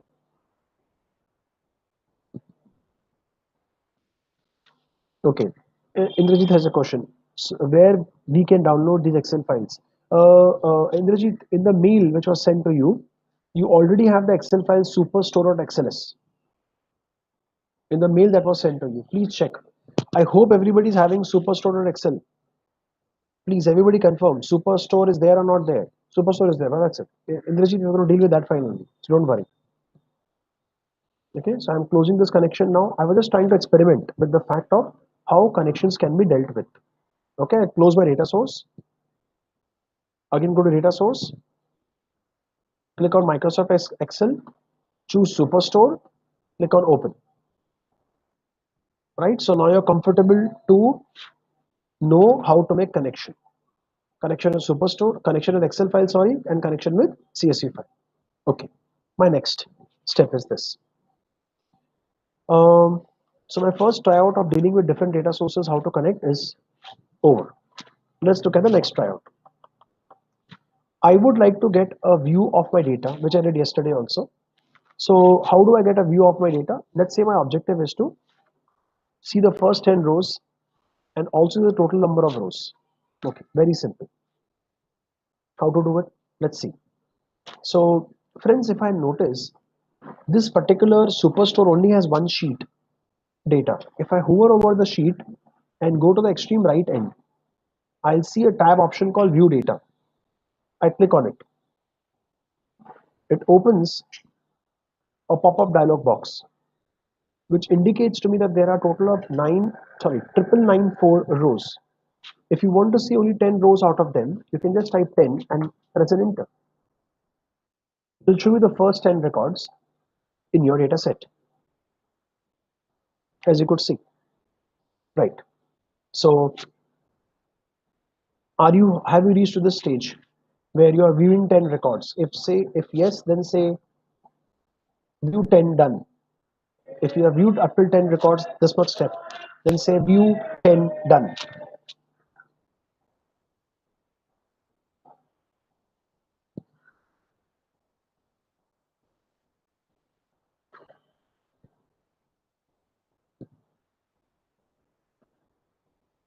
Okay, Vismita, I'm just saying that once you load a data set, and let's say if I want to view all the records in it, this front end display which is showing you, is showing you the first 1,000 records by default.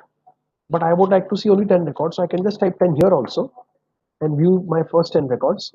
But other way of doing it is you hover over the sheet, go to the extreme right end, you will see a tab called view data, click on view data, and you can see that there are a total of 9,994 rows available to you.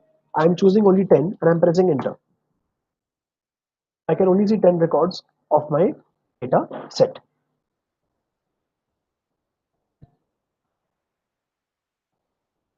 Okay, right. Dr. Chaitra has a question. If you want to display other 10 records, but not the top 10 records, no. This filtering will only be displaying you the top 10 records. This normal filtering which we are doing here has no option of specifying the range. Those are called as filters. So for filters, we'll have to go get into the sheet, not in the viewing of the data. Viewing of the data will go sequentially only.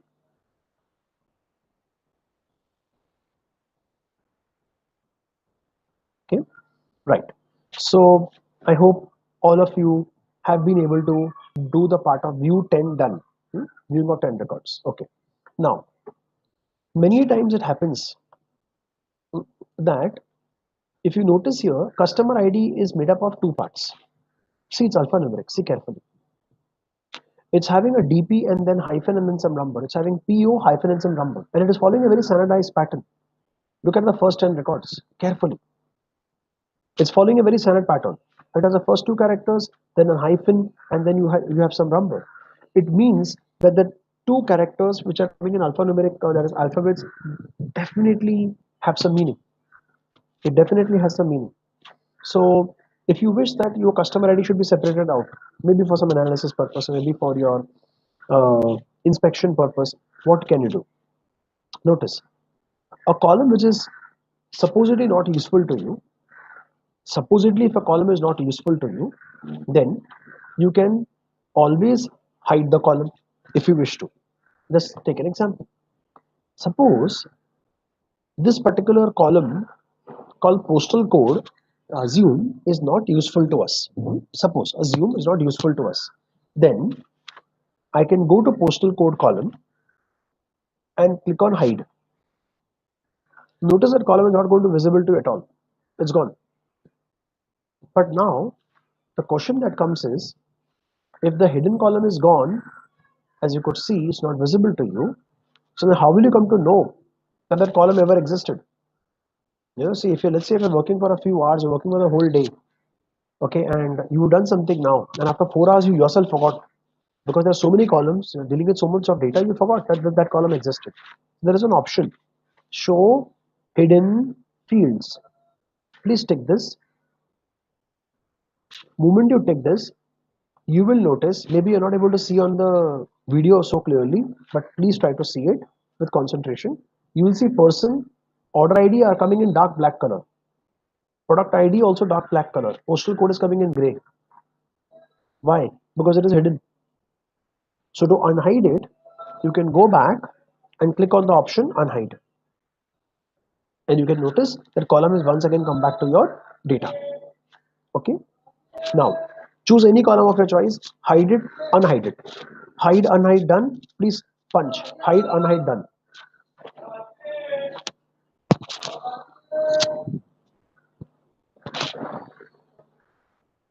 Please punch. Hide, unhide, done.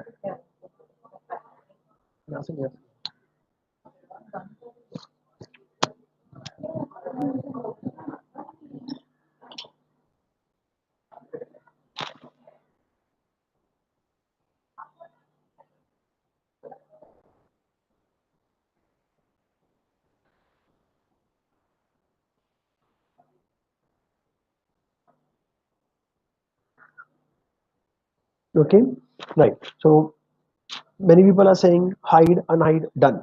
Very good. Okay, now let's look at the next thing. Uh, Now, friends, many a times it happens that, as I told you, that things like product ID are having three parts. The part like order ID is also having three parts. It is having characters and some year and then some kind of an order ID.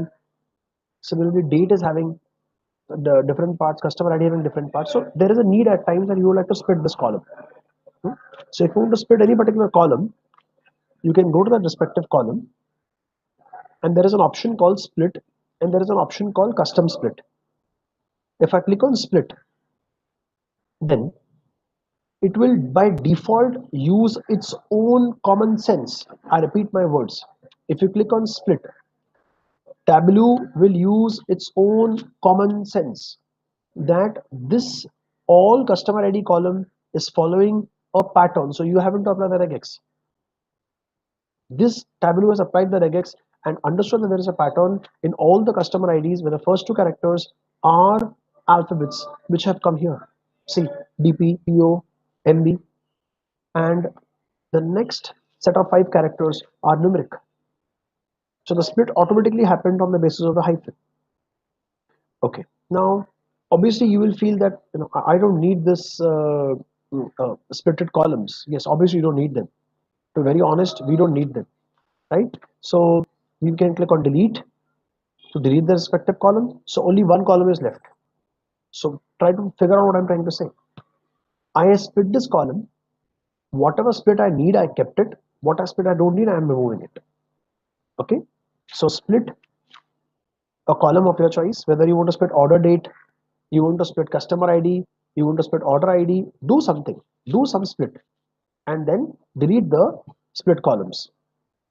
So because we're not going to use them in the data, and delete the split columns. Split done, please say split done.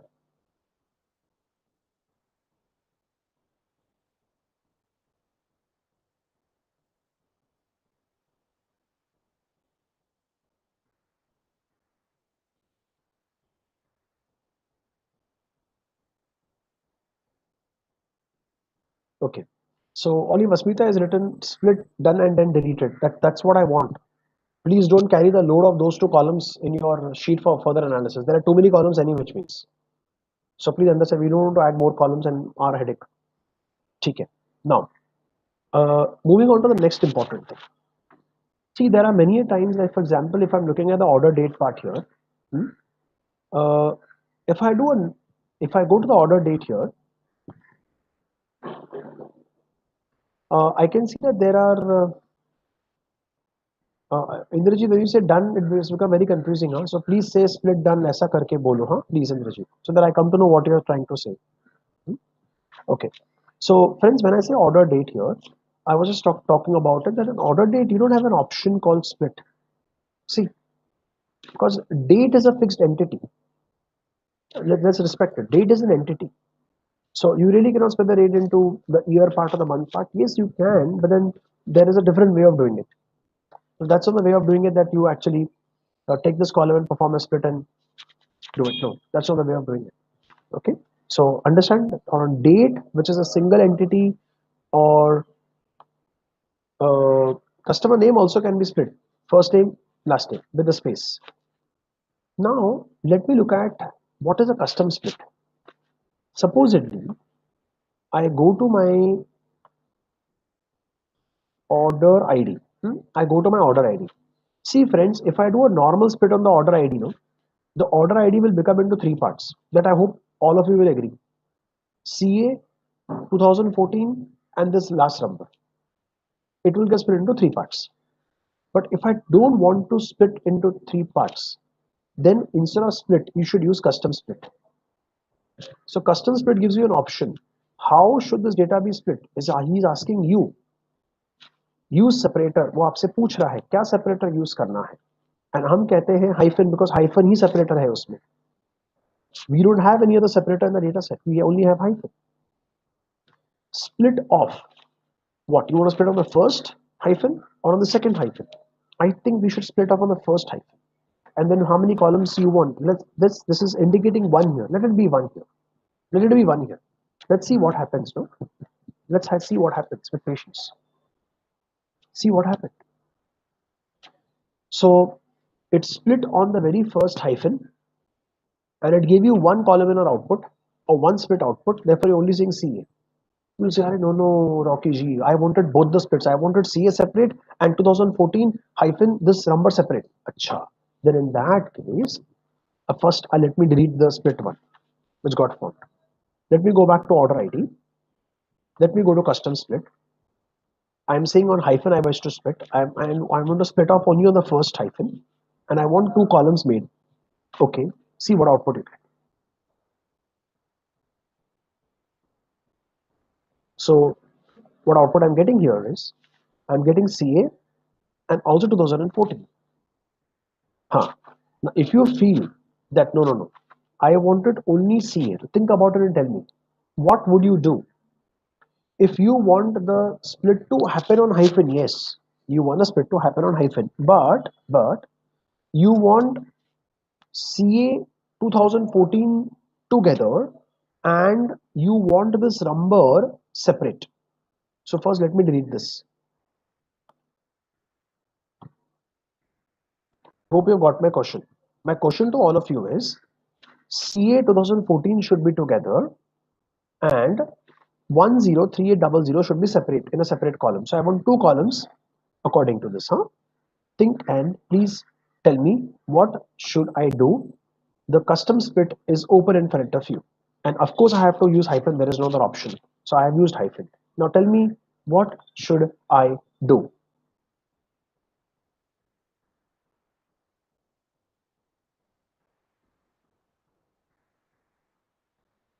Can I choose split off on last? I'm selecting split off on last, right? And instead of one, I think I should keep two columns because I need two columns, right? First, left half and the right half. Let's say okay. See carefully. You didn't get what you wanted to get because we said custom split on hyphen. So every hyphen it is going to split. Please understand what I'm trying to say. Every hyphen it is going to split. So it will split CA 2014 and 103800 separately. Now the question is, you and I don't want it to show the output as 2014. We want CA hyphen 2014 to be shown and this number to be shown separately. So tell me, what should I do? Again, I'm telling you, don't dig your head too much. It's a very simple thing. Don't dig your head too much. Don't put too much of stress. Like, I don't want this column, right? I want this separate is okay. So I can keep this column. I'll keep this column. I don't want this column, no? I'll delete it.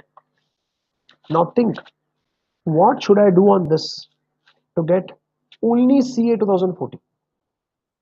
I want only CA 2014 in my output.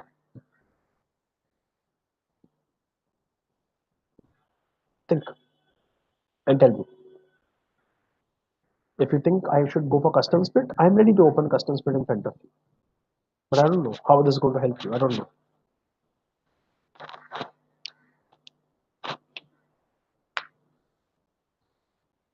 So can I say all, split on all, hyphen, no columns mentioned. So I get CA 2014 separately.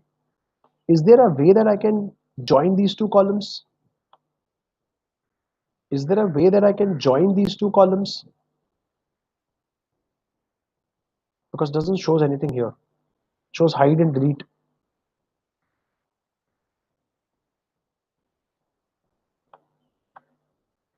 Individually also if I select,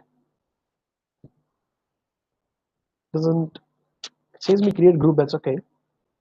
Create group, okay. But create group. So order ID split one, the groups are CA and US. So he's going to group them. He's going to group them column wise, Canada and US. So you won't be getting CA-2014. Right. So I hope you are able to get convinced with the fact that if I do a split, it's uniformly going to split everything. It won't allow me to join these two now. No, it won't allow me to join. So yes, there are ways of doing it. Ghuma fira ke, that's a different issue, but there is a direct way of doing it. So let me delete this column. Let me delete all the extra columns made and only keep the original column.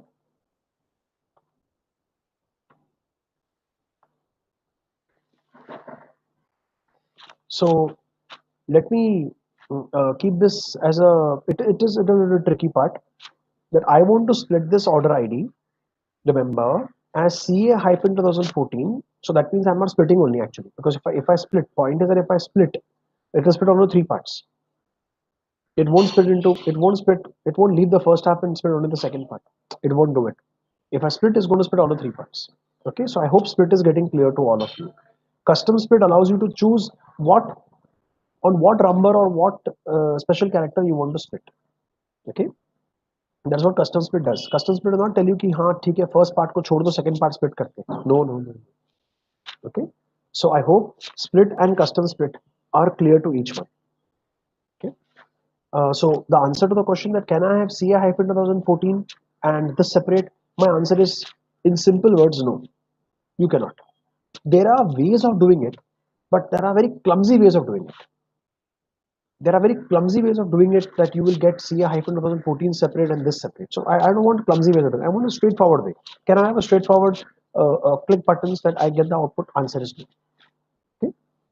So I hope this is getting clear. So you have analyzed your data yesterday. You know how to split the data. You know how to hide a column if you don't want it. You know how to unhide the column eventually. And now comes the fact that are there some data types in Tableau? Yes, very much they are. There are very much data types in Tableau. Let's have a look. There is an option, if you notice up here, no? Notice up, there is a symbol. If you see a globe symbol, that means it's a data which is related to latitude and longitude. It's a geographical data type. This data type is called a geographical data type.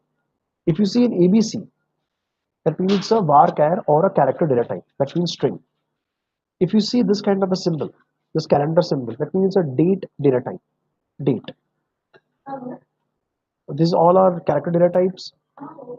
Then this over here seems to be geographical coordinates. Most important data types. Notice a hash symbol. A hash symbol means it's a numerical data type. It's numerical in nature. So if you look at all your data types broadly, what are they? I can have a data type as geographical. I can have a data type of type date. I can have a data type of type string where ABC is written. And lastly, I can have a data type of type numeric. So geographical, date, string, and numeric. These are the major data types with which Tableau deals with. I think there should be one more type also. Let me just scroll and have a look. I don't see any other data type used in this data set. Okay, there is a special data type called object type. There is a special data type called object type, but that is not used over here. So object type could be hold to hold a URL or a reference to some other file. So but that is not being used in this case. Okay, so primarily these are the four, and moreover these are the only four data types with which 90% of our work is done. 95% of the work is done. Geographical coordinates, date, string, and numeric. Now, friends, I'm moving on to our first super simple. I'm not saying simple, I'm saying super simple tryout, third tryout. Create a simple bar graph, category versus sales, and then try swapping the rows and columns. Okay, let's try to do this, friends. So let me go to the sheet 1. Please come to your sheet 1. I wanted to deal with If you notice once again, if you read from my screen once again, category versus sales. Please notice for yourself. Category is coming in the first half and it's having all blue. These are all blue pills. You can see if I scroll over any, if I hover over any field, you can see a blue background. The blue background indicates to you that these are all categorical data. They are discrete data types. Categorical or discrete data types. They cannot be added or subtracted. But if I notice, starting from discount onwards, these are all having green backgrounds because these are all continuous data types. They are continuous. They are numeric. They can be added. They can be subtracted. These are all discrete string types or categorical string types. They cannot be added or subtracted. First. Second thing, beside any particular column, if you see ABC, understand it's a string type column. If you see beside any column a globe symbol, understand that it's a geographical data type. And for any geographical data type, you can draw a map. You can draw a map. So I hope this basic information is clear. Now what we're going to do, make a super simple bar chart. So category, it's immaterial. Then I put category in columns or in rows. Immaterial. Be bindas on it. So I put category versus sales.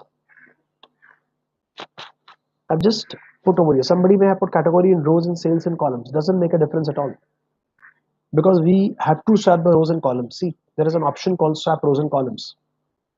There is a symbol to swap rows and columns. Please click this. See what you get.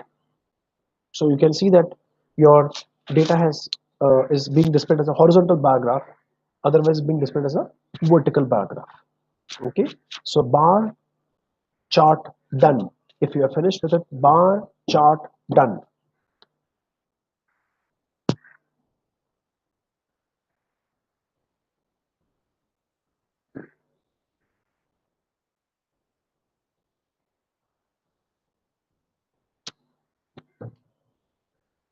Very good.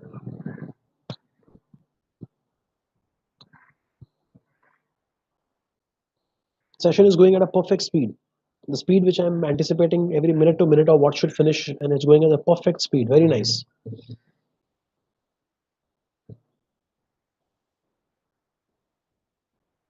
Some more confirmations, please.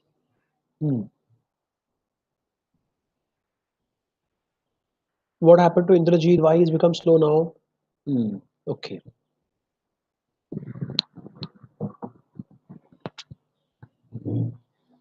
Right. So, right from Dr. Mule, Dr. Chaitanya, up till Professor Hussain, all have said bar chart done. Fantastic. Very good. So, having said this, that you have finished with this bar chart, you will notice that the output which is being displayed shows the sales figure of furniture and then office supplies and then technology. I don't see any discipline of sorting in them. So how do I sort my data? There are a number of ways of doing it. Number of ways. First way of doing it is try to hover, mouse leke jana. Try to hover over the the the column which is mentioned on the axis. That means the field or the attribute mentioned on the axis. This is sales mentioned on the x-axis or y-axis, and there's category which is for the x-axis. So if you just go here, there is an arrow mark option beside it that is used for sorting. See, I'm clicking that. What I see is descending order. So technology has had the higher sales, then furniture, and then office supplies. But if I click this again, I see them in the exactly opposite, that is ascending order. Office supplies least, then more, and then more. What if I click it the third time? It will be unsorted. It will be the way it was in the database. So it derived from the database or from the table in the format, and that's what we are trying to see here. Furniture, office supplies, or you can say other way around, that it is not sorted according to sales, but it is sorted according to the category of the furniture. So furniture F comes first, office O comes later, then technology T comes third. Okay. Now, there is another way of sorting also, where you see this option above. See this, top of the menu. If you hover over it, it will say sort also. So you're sorting according to this. Okay, so I hope both the options of sorting, one from the axis and one from the top menu, are clear. Please try out and use any one. Don't figure out to use all. Use any one which you're comfortable with. Sorting done, type sorting done.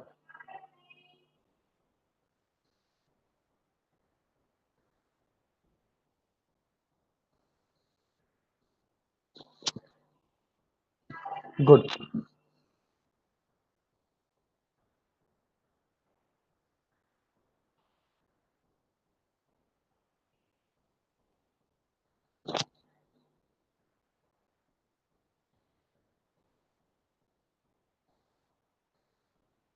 Okay.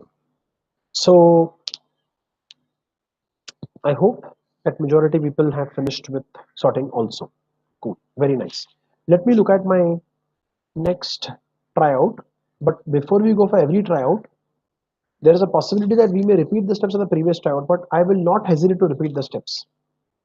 And neither I find any reason that even you should not hesitate. Because when you repeat the steps once or twice, no, or maybe thrice, it will permanently get in you. So you haven't to then refer any book or do around. You'll be able to play with this tool. Okay, you'll get used to the tool. So right now, let me clear all this stuff from here, and I'm clearing it by writing clear sheet. See, there is a button called clear sheet. I click on it. Sheet is completely cleared. All the pills which were here, there were pills. These attributes and these options are called as pills. Pills. Pills, that is capsules. So they're called as pills or capsules, all are out. Therefore, the drawing area is all empty. Okay. Now, experiment number 4 is like, okay, with respect to the above point 3, add caption also. Go to worksheet menu, add caption. What is this? What is the caption? Caption is just a description. You need not do this. Just watch me. I do Control Z. I did Control Z to get back my bar chart. Okay, so I have this worksheet option. Under worksheet, I have this caption. So caption by default is coming that the bar chart which you have drawn is sum of sales for each category. That's right. Do you wish to add something to it? If you wish to edit this, you can click here and say edit caption. And under edit caption, I can select this, possibly make it bold, possibly make it center. And if you wish to add something, you can type more, let's say hi all. Yep. So apply and then okay. Notice. So this is the way you show a caption. Okay, don't do it, please. Just you have just watched it. That's more than sufficient. Worksheet. I'm unticking caption. I don't want to show the caption. It's wasting my space actually. My display area is reducing because of that. But caption necessary when the chart has to speak something and somebody else is going to see it. So you can read the caption and understand what was your idea behind making the chart.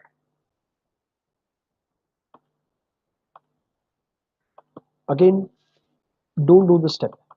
Number 5. Don't need to do this step. Just watch. It's simple. It's super simple. With respect to the above point 4, format the title. Select title. See extreme right. Add title. Okay. Title. This is the title. So sheet 1. Is this the right way of putting title name? I don't think so. So there is an option on the top right corner. Drop down. There is an option edit title. Edit it. So by default, it will show the sheet name. If you want the sheet name to be there, then you can keep this tagged. Tagged sheet name means it will derive the sheet name. So if you change the sheet name, this is going to change. So what I could do is I could say sheet name dot one, sheet name dot one, and there are options here which says what do you want to insert.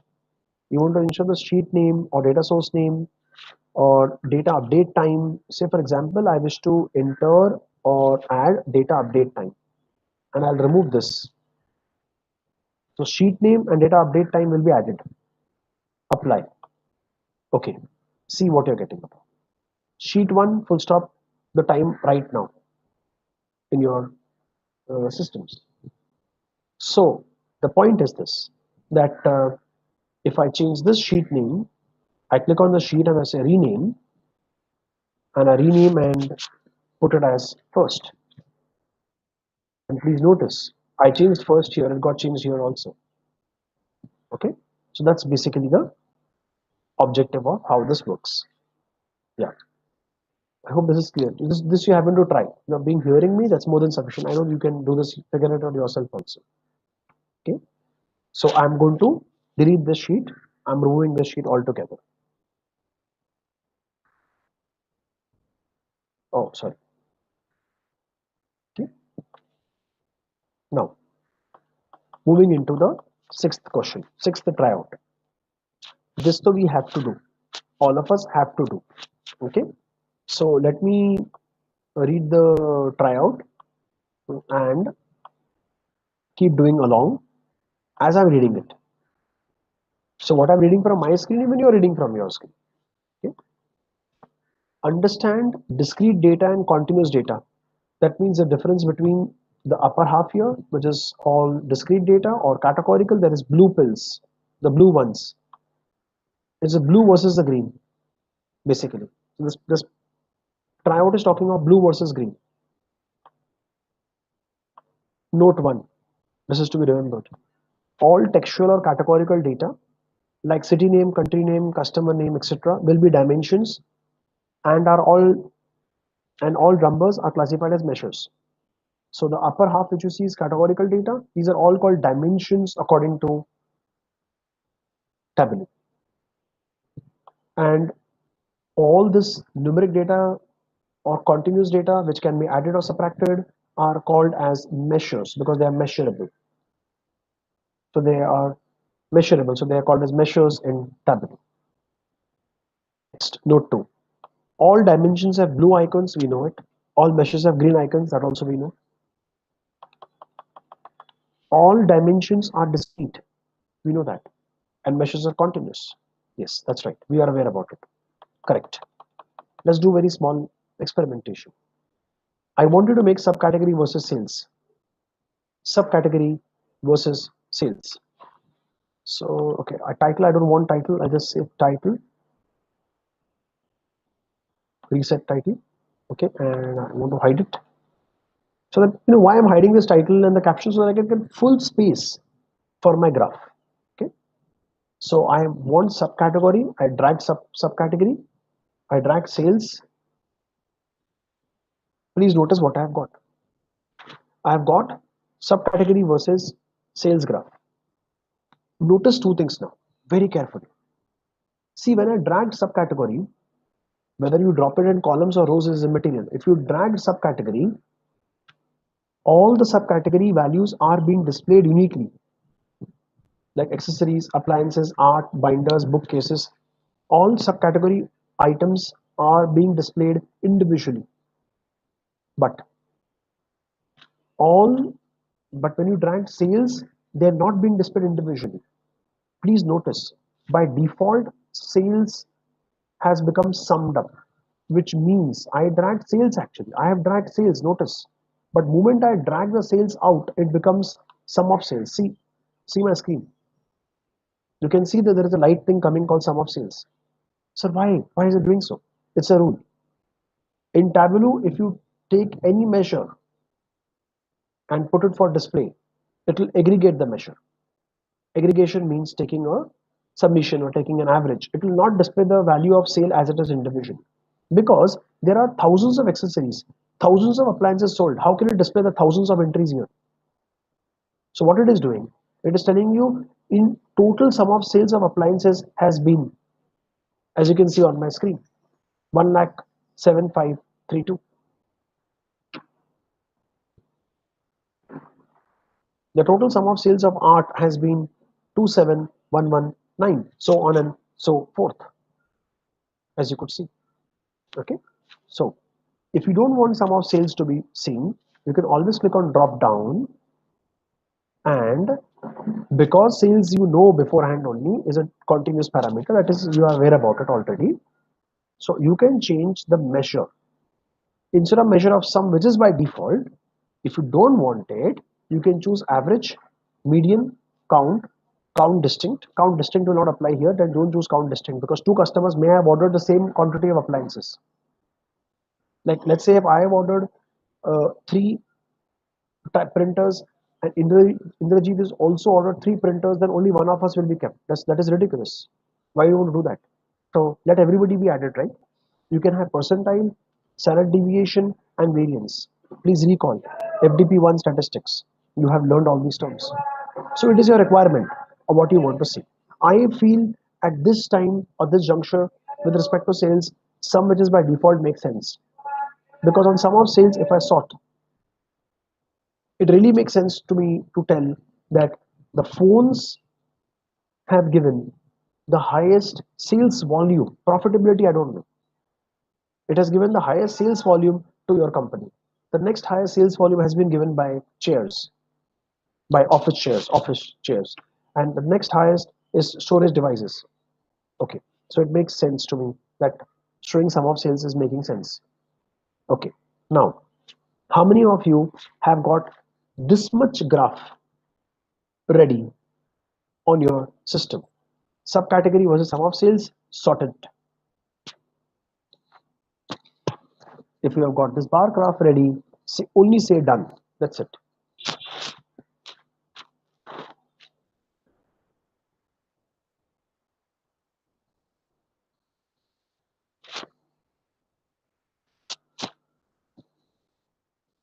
Okay.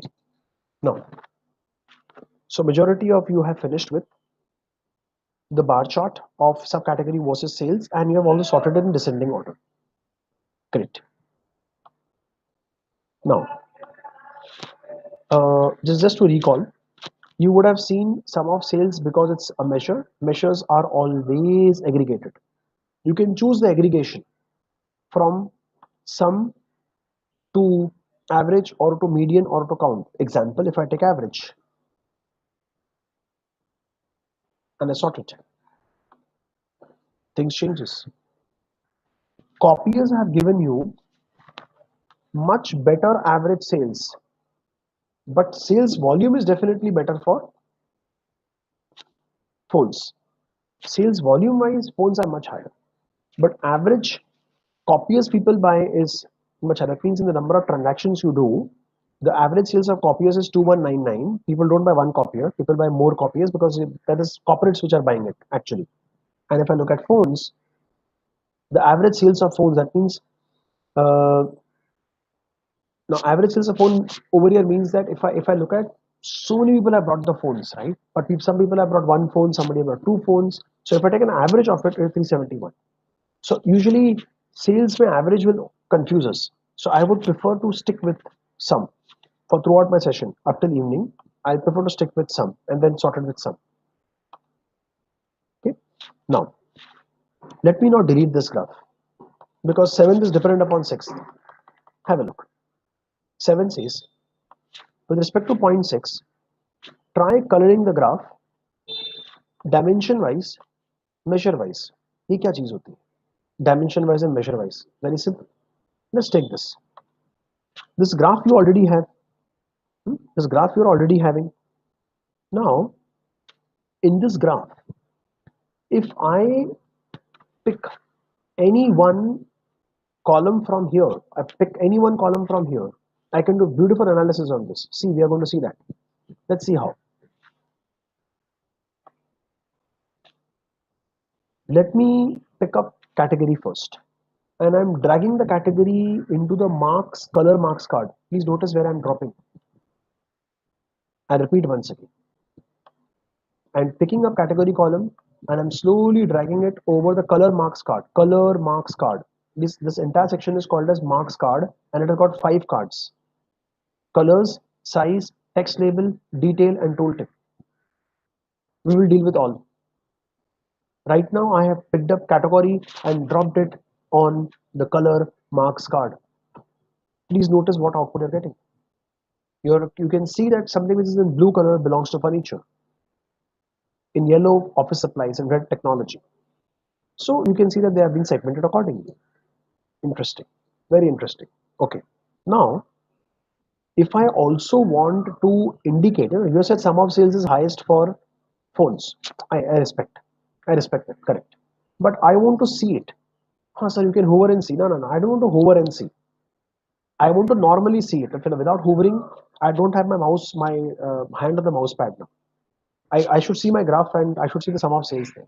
You can say, sir, you can go on mapping on the y-axis. You think it's easy that I should go on mapping on the y-axis like this? It's easy or what? No, it's not easy. So what should I do? I can take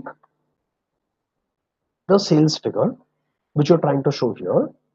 Moment you drag sales is anyway going to become sum of sales only. And I can drop it in text label. Text label. So I've dropped it in the text marks card. Now I can see.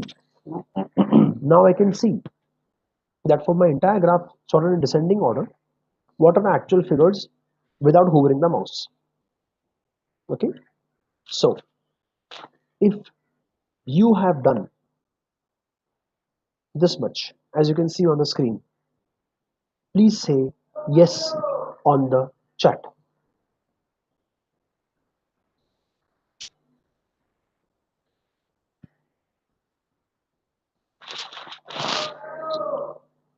If you have done this much, as you can see on the screen, on the chart, please say yes in the chat.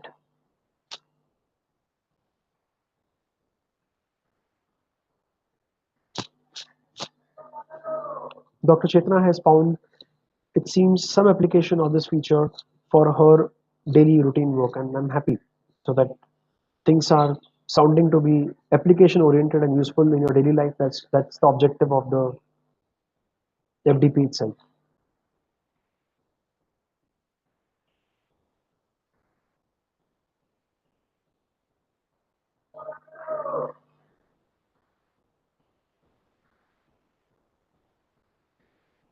Okay, right. So majority of you, it seems, have finished with this much part on the chat, on the chart. Not on the chat, on the chart. What you see on the chart here, जो आपको यहाँ दिख रहा है, वहाँ तक आप finish कर चुके हो. This is what I believe. Now, be very careful. See very carefully what I'm doing. I am dragging out sum of sales from a text label. I'm dragging out sum of sales from the text label. I'm dragging out category from the color marks card. You'll say, okay, ji, you're back to square one. बिल्कुल सही कहा. I'm back to square one. Now, having said that I am back to square one, I now wish to restart. I have a strong belief that a product which is selling high may not be giving me high profitability also. See, many companies run behind sales volume. Example, Flipkart and Amazon are the biggest examples for you. Example like Paytm or PhonePe or Google Pay are very good examples for you. You think they are making money? No, they're not. They don't want to make money for the first 10 years. They're very clear. They want to do cash burn. Cash burn means they want to invest and invest and invest and make you used to it. And they are almost achieving their goals. In the next 2-3 years, they have achieved their goals. They have ruined up all the mom and pop stores any which ways. And they have ensured that you get used to them. Now, because many people have got used to Flipkart and Amazon, maybe next 2-3 years you'll also get used to third player called JioMart also. So once you got used to 2-3 players, you will not have only one shop around your home to shop, not only one mall which is in your locality to shop from. So now you have 4 options. The biggest mall in vicinity of your home and 3 more online portals. What was there 10 years back? 10 years back, you only had that big mall or maybe some good shops near your home to shop from. You knew अगर ये चीज लेनी है, ये कपड़े की चीज लेनी है, ये इलेक्ट्रॉनिक चीज लेनी है, तो यहीं जाना है. But now you have more number of options on online as you have on offline. So there has been a change complete. So it's very natural that the companies have been able to achieve what they wanted to. But every product which sells high, who's having a high volume of sales, may not be high in profitability also. So I would wish to compare sales versus profitability subcategory wise. How to do that? Let's have a look. This is what I said in this line. Coloring the graph, dimension wise we did know. Dimension wise कब किया Rocky जी? किया ना अभी. Category, I put category here, so category is dimension. Now I'll put profit because profit is measure wise. I can pick up any other thing, but other things are not making sense now. Like discount and content doesn't make much of a sense. So I'm picking up profit. It is very clearly visible. See, I drag profit to to the color marks card. Oh my god. Phones are profitable also and giving higher sales volume also. Yes, you're correct. You're absolutely correct. But tables, my goodness. Tables are the fourth highest in selling on your portal, but they are having huge losses. Its profit is minus $17,725. That means they are making losses for you. And you tell your management you should stop selling. The management will fire you. Why? The management says, boss, how can you tell me to stop selling the fourth highest selling item? It is because of tables that people are buying my chairs also. If I stop selling tables, people will stop buying chairs also from me. So I'm making profit in chairs. So this is called market basket analysis. You know you're making loss in the product called table. So whenever a person is buying a table, make sure that he buys 2 chairs or 4 chairs from you. Don't give him only the chairs. Don't give him only the tables. Tell him to buy both together. So club table with something else. That gives you an indication of something called as market basket analysis. You're understanding what you can basket together so that you can minimize your loss and equate your profits here. Okay, so that gives you a very clear cut picture that everything which is yellow is the loss making, and more the blue it is profit making. Okay, if you wish to view the profits also, then what will you do next? I'm sure you got used to it now. You will take the profit and drag it and put it in a text label. That is going to give you an indication of the profit value. Also remember, the y-axis is indicating sales, my friend. I'm not indicating sales, I'm indicating profit. Please don't get me wrong. If you hover on a particular bar, you will see both the figures, the profit and the sales. I hope this is going clear. This is called tooltip. This is called as tooltip. Tomorrow, if you feel that no, I want to change this tooltip, great. You can click on this tooltip. And the tooltip is showing you subcategory, showing you profit, showing you sales. And now you feel that no, I want to add one more thing also. Let us try this. There is an insert option here. An insert option allows you to add some particular things over here which you wish to add, but I don't want to add all these things right now. So what do you want? I want what is the percentage of profit? What is a percentage of profit versus sales? So I want this piece of information. So I can open a tag and then I can type sum of sales, as you could see here, sum of profit. You can type this also, it will come in the shaded color, or you can go here and divide this by, and you can go here and then add like sum of profit, right? So sum of profit and then divided by sum of sales. This will give you the value in 0 point something, no? So I think we need to multiply by 100 to get the answer as a percentage, isn't it or not? Okay, so let's say I click on OK. Let's see what happens.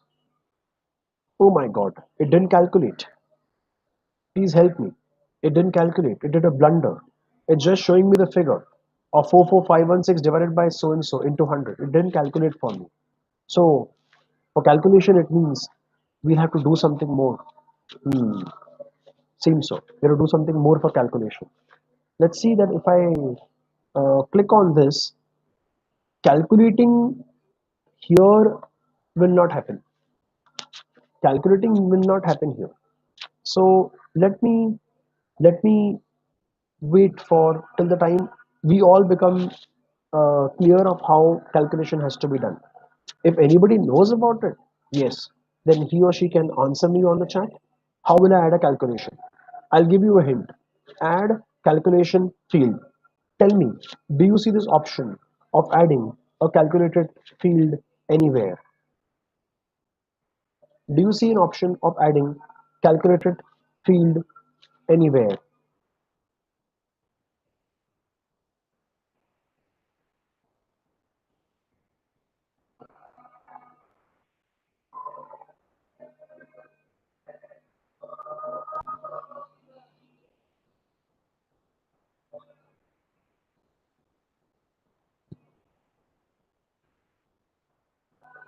Then you have these options also over here. Percentage of table, percentage of column. Okay, so Vaishali is prompting me to use create calculated field. Good. Let me try this. So it tells me to create calculation. So my calculation is percent, don't leave a space, percent underscore of profit to sales. Okay. Hmm. So yes, Sonal, you're absolutely correct. Right click, add table calculation. Very good. That is also another option. I can do right click also and add another option. But where to do right click, Sonal? वो आपने नहीं बताया. Right click कहाँ करना है? वो बताओ. So friends, when I On have, some yes, profit.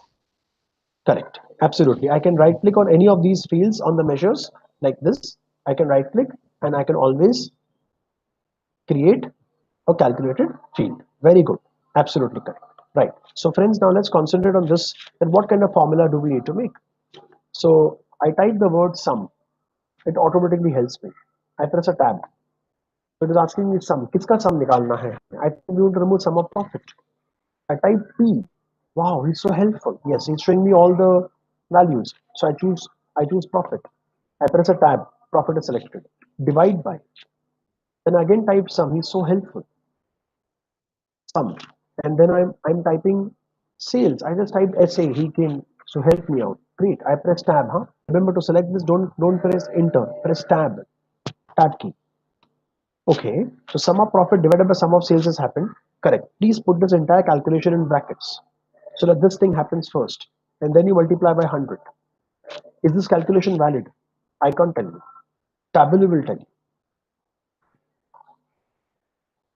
Tableau says calculation is valid. Take it for granted it is valid. So you wish to apply G. Yes, I wish to apply. You say okay, window closes. I can see there is a column here. Percent of profit to total. Do you want to display it? No, I don't want to display it. I want to put it in the tooltip. So again, go back to the tooltip. I'll remove all this crap from you. I don't need this. Then what do you want to insert? I want to insert from my set of fields. I want to insert from a set of fields this particular field called percent of profit. Now, it doesn't shows me any help here. So, kya karu? Can anybody help me? Please, what to do? I'm typing percent. Should I literally type percent of profit? Or is there an option like I open this and then I type percent? I still don't get any help. Oh my god, what to do? Please, can somebody do little experimentation and help me on this?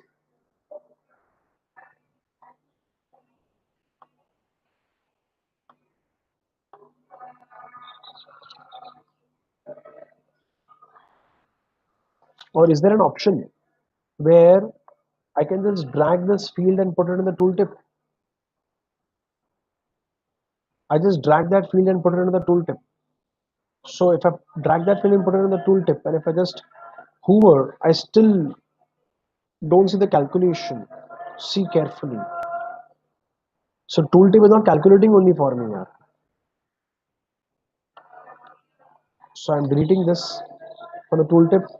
What if I can take this calculation and just put it over the detail part? Still nothing is being visible to me. I can see it in the tooltip, but I don't see the calculation done. Come on, please think. How should I display this percentage? Is there a way of doing it? Can I remove this from the text label and add this to the text label? Are you able to see the percentages now? Of course, I'll have to remove from the tooltip. I wish to remove this. completely.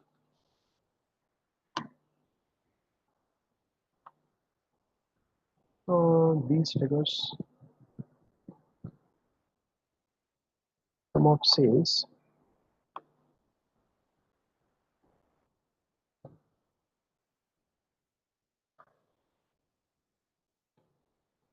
sum of profit. Okay. So my tooltip is only showing the original data, and what these percentages are being shown because I've added them to the text label.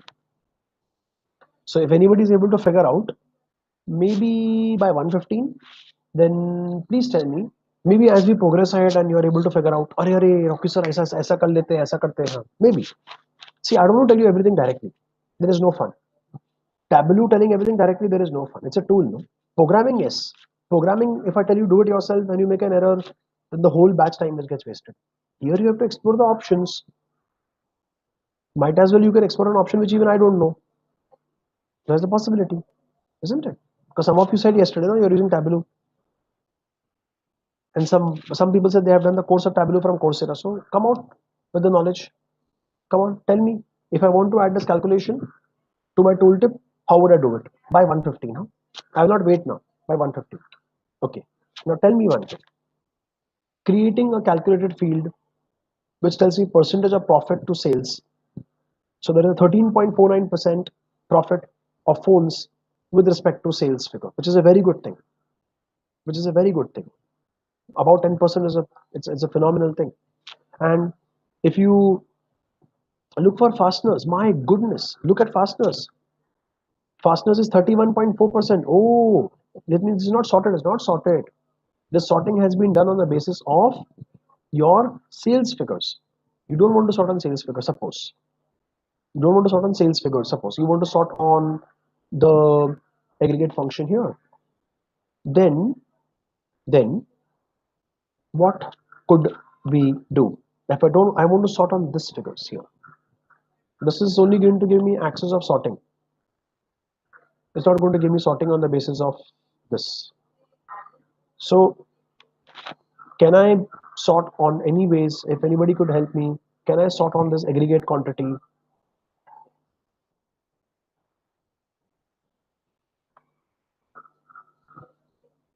I'm going to ask you very challenging questions only in Tableau because those are going to be tricky. You need to really figure out the options.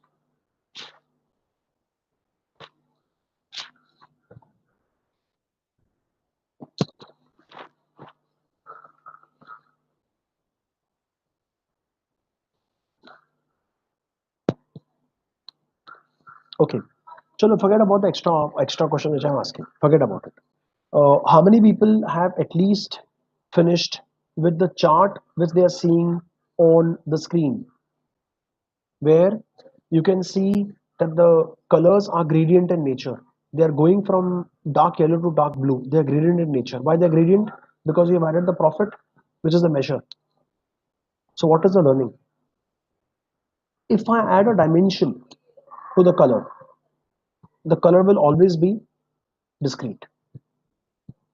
If I add a measure to the color, it is always going to be gradient. Gradient means continuous, going from some high color to low color, like yellow to blue. Next, I have also calculated the calculated field, as you could see. And if you couldn't follow the calculated field, please don't worry. It's going to come again. If you didn't do the calculated field, it is okay.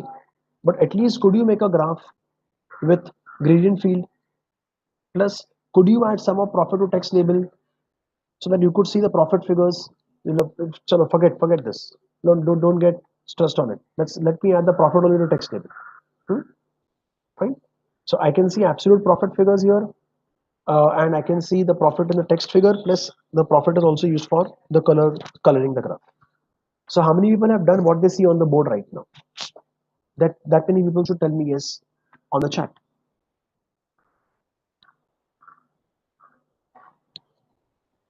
I'm giving you a patient 1 minute. Please do it with peace. I don't want anybody to left now.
Yes, Indrajit, let's keep that adding a calculated field for next exercise only the next time, so that I don't repeat it, and because I have some certain mind target to finish, so we will not be able to do that much. Okay, I would request Vasmita. I knew one of you in that 1 or 2 minutes would come out with this answer, and I was correct in my calculation. Vasmita will please come on the audio and tell how do you add the calculated field to the tooltip. Please come on the audio and tell.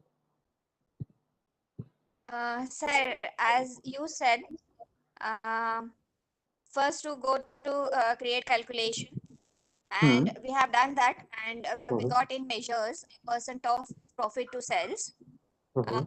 Then I have added it to label first, and from label to tooltip. Okay, So so you now have I'm added it getting to. both the values. Yeah, I'm getting both the values. So you Yes. are able to see both the values. That means both of them like this. Yeah. But in the tooltip, no, na. You are able to see both the values here. But where is in the tooltip? Tooltip पे नहीं है ना. Tooltip is this. When you hover, you should see in the tooltip. That is a tooltip. See, when I hover, I can see both the figures. For example, if I remove the sum of profit and I only keep the aggregate percentage, so I can very clearly notice, as you can see on my screen, that this is the percentage of profit. So the fasteners have given you the highest profit, 31.4%. Uh, and something like tables have given you the least profit, minus 8.56%. But if I actually hover over them, I am not able to see their values. I don't see the tooltip part. Did you notice? The tooltip is only indicating the subcategory and sales. Yes. Hmm. But So my question on my screen, I'm getting it, sir. Uh, Even when you edit tooltip, I'm getting is. three fields like subcategory, profit, sales. Is been there previously also. Now I'm Mm-hmm. getting percent of profit to sales with ADG percent of profit to sales. Hmm. Hmm. Correct. Correct. So that's what I'm going to say. It's not coming to my case. So what steps have I to repeat? We will keep it maybe when I do the next experiment, because Indrajit also wants to know how we made a calculated field. So we will do it once again, and that time I may again call you on the audio for some help. Okay, Hmm? fine. Yeah, yeah. Right. So friends, please notice I'm deleting the calculated field in front of you, because I will remake it so that Indrajit can also see it, or maybe others who have missed it can also see it, but not now. I will fit it. I will try to fit that in problem where I can feel that it is worth squeezing in. Okay. Right. So now what do I have on my screen? I have a complete plain white background. I went here and I cleared my sheet. Okay, clear all the fields. Right, fine. So now, having said this, what is the next experiment?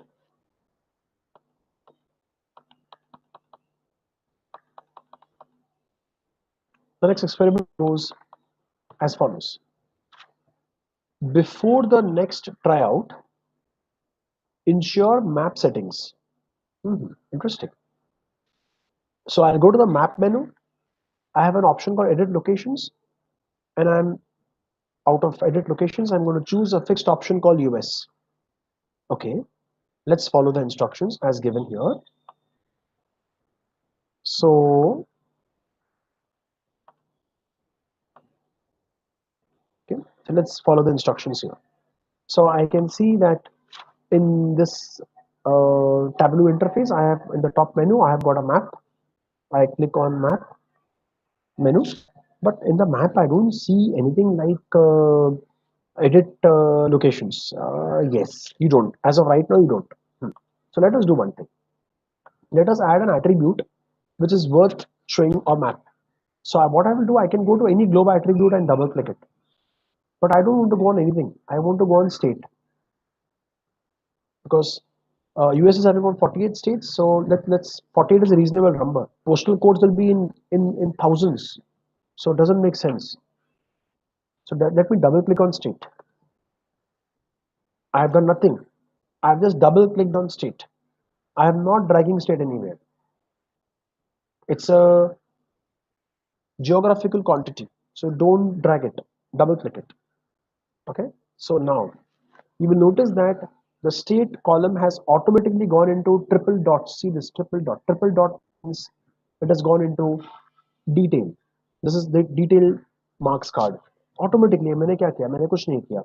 And corresponding to the date, corresponding to the state categorical data, we already have two supporting measures, latitude and longitude, which I never dragged. I never dragged them. They automatically came up here. That is a beauty. When you will pick up any geographical coordinate here, the supporting lat and long, which are numeric measures, will automatically be added to your displayable area. I was wondering, now, what is this graph coming? Okay. So the map may or may not come. I repeat, the map may or may not come. If the map is not going to come or is not coming, or you get an error, please notice you need to go to the map menu, go to edit locations. Under edit locations, you can see country or region. By default, it will be India because we installed it while we were, so it took from a Windows system that we are working in India. So go to fixed option, choose fixed option, and under fixed option, out of all the countries, choose United States. State, province is state, that's okay. And you can notice that your data which is there in the data set is being listed over here, and it is being recognized also. So Tableau has the map data already pre-fed in it. So what it is saying that, so Alabama is your data and there is a matching location. So it has found a matching location already. So Arizona, it found a matching location already. So on and so forth. California, it found a matching location already. Okay. So you will wonder what is the matching location. So this matching location basically is nothing but the inbuilt features of the map API in Tableau. So when you actually load the data for India also, it will indicate some states and it will indicate its matching location. Some states are, or some union territories are not recognized in Tableau API. Okay, so you click on OK. So if you have done this much, and you can see some raw map coming on the screen, say me yes. Say yes, raw map yes on the chat. Say raw map yes on the chat.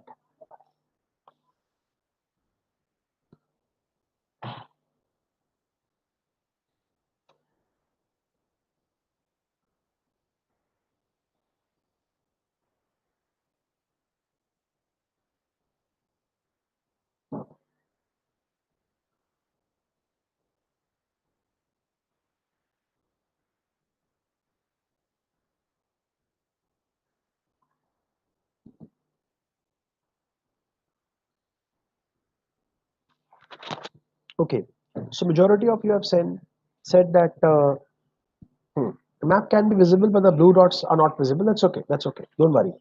So most of you are saying the raw map is done. Very nice. Good. Now, friends, as regards to this raw map, the next instruction which is given here. Remember, any field which has a globe symbol would create a map. Correct. That's right. Add sales to color marks card. You would see a gradient color. Let's see. So add sales to color marks card, and moment I add sales to the color marks card, I can see that the layout is being recomputed. It will take 10-15 seconds.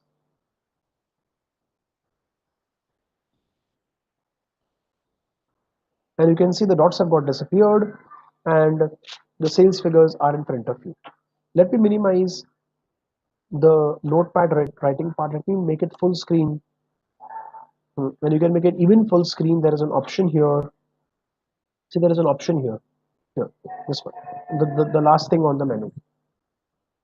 This is a presentation mode where you can present your work.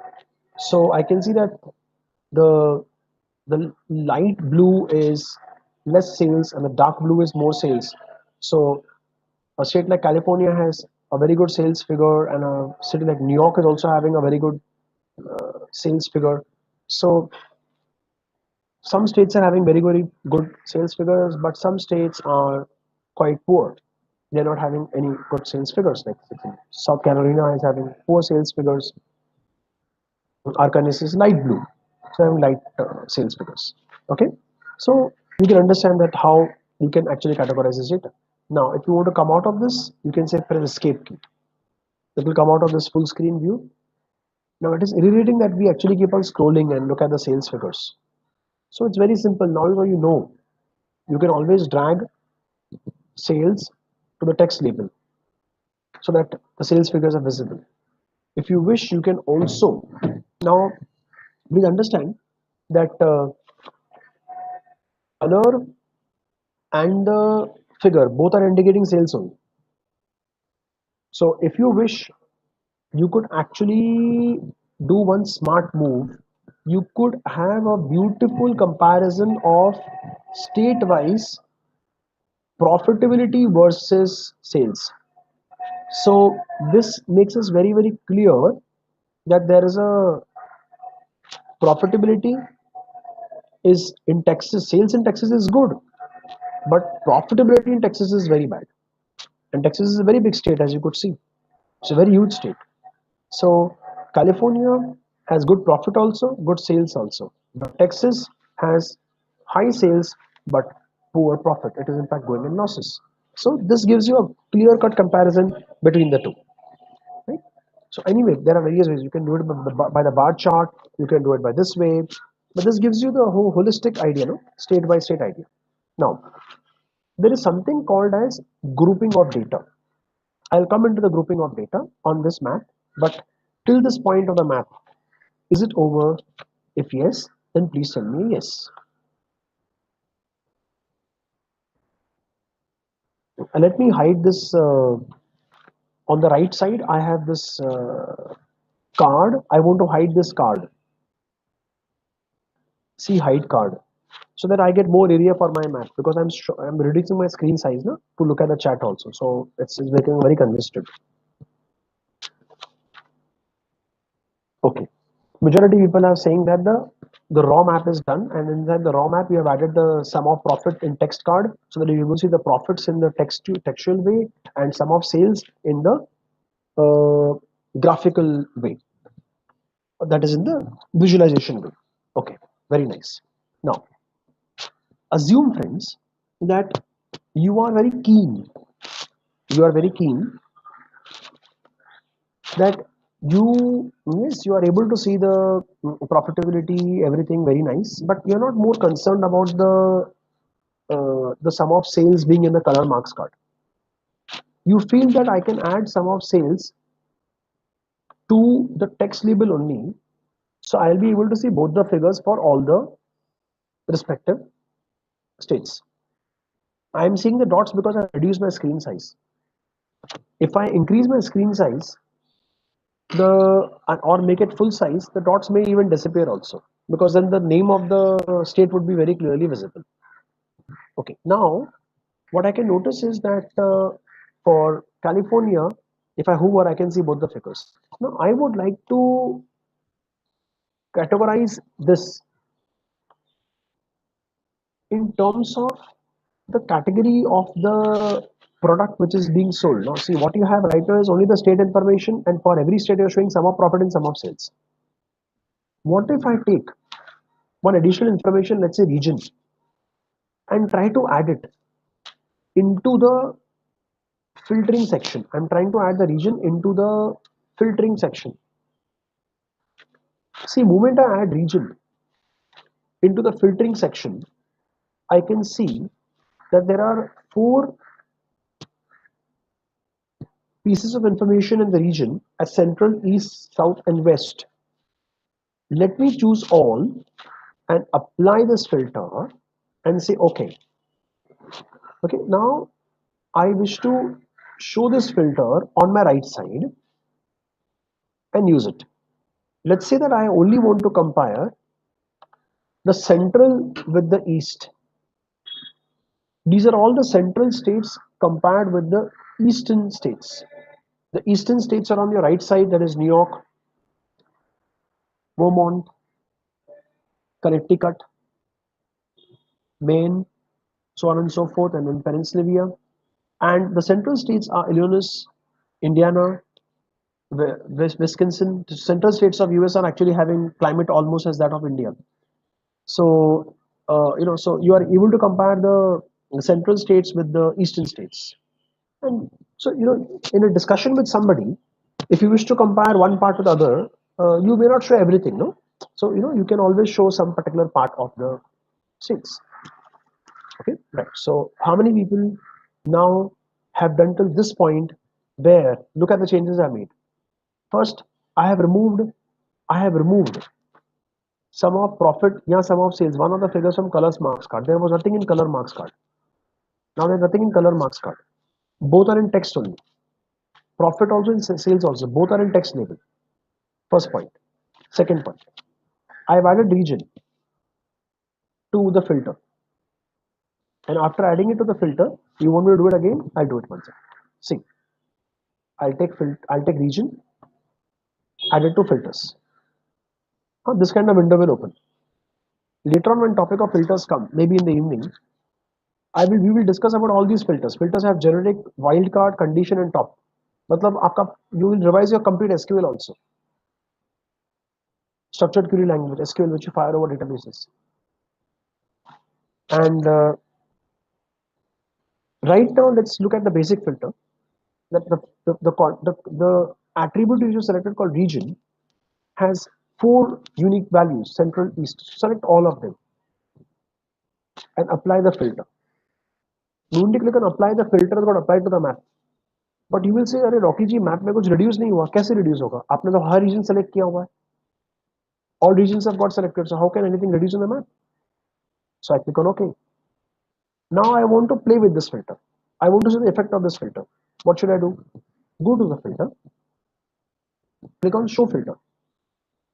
You see the filter on the right side. Now, you are discussing with your colleague, you are discussing with your senior, you are in the business development team, and you want to know how has been the sales in the central region versus the east. You can see here. And you now know that the eastern part of US is having this particular state. So you can keep on selecting those states. Like I've selected 2 states, Vermont and Maine. I'm selecting New York. You can notice I've kept my control key pressed on my keyboard. I pressed my control key pressed on my keyboard. I'm clicking on these states so that these are supposedly my central states, eastern states, sorry. So I've selected all my eastern states by the control key pressed, and then I click on any one of them. I click on any right click on any one of them. I have an option called group. The moment I've grouped, please notice your entire graph has got divided into 2 parts, the dark blue and the others. So all this is others. That is the central, and all this is grouped. If I go over it also, I'll get group data. I'm not getting individual data. No, I'm getting group data. This is group data. Have a look. Please notice. I can see 11 items selected. Sum of profit. See above. Sum of profit. This is group data. See. The profit alone for Mayan is 454. But Mayan belongs to eastern states. And the sum of profit for all the eastern states is 1,66,602. Right? So I hope you are able to get the importance of grouping. Yes.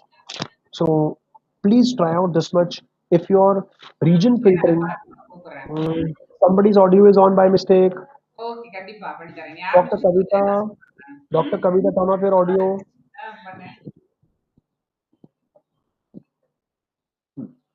Okay. So friends, I hope you have got this particular part, and if you have finished with this part, then you know what you're going to punch me on the chat. You're going to punch me two things: region filtering and state group done. Region filtering and state group done. Yes, Vismita, I will re-explain grouping, don't worry, but I'm looking for other inputs also. Let's see. Okay, Indrajit says region filtering done. Okay, that means grouping is not yet done. Hmm.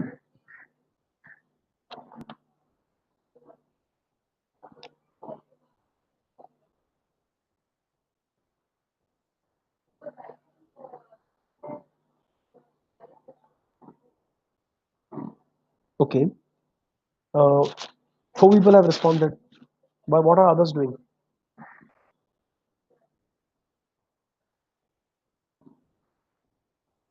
At least say region done.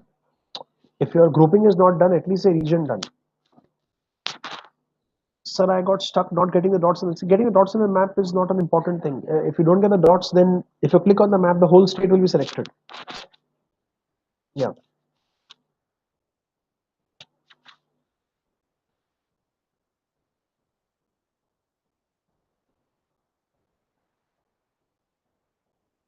Okay. Vishali says region filtering done.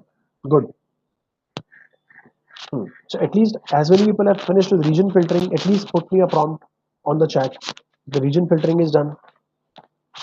What is Dr. Nirvay doing? Dr. Nirvay's answer is not coming now. Why?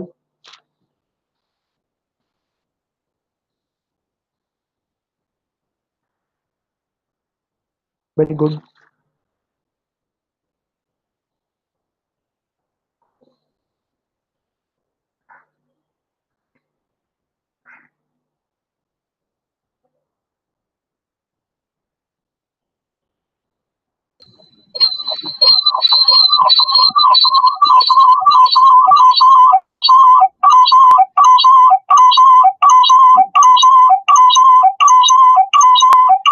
Somebody audio is turned down. Please turn it off.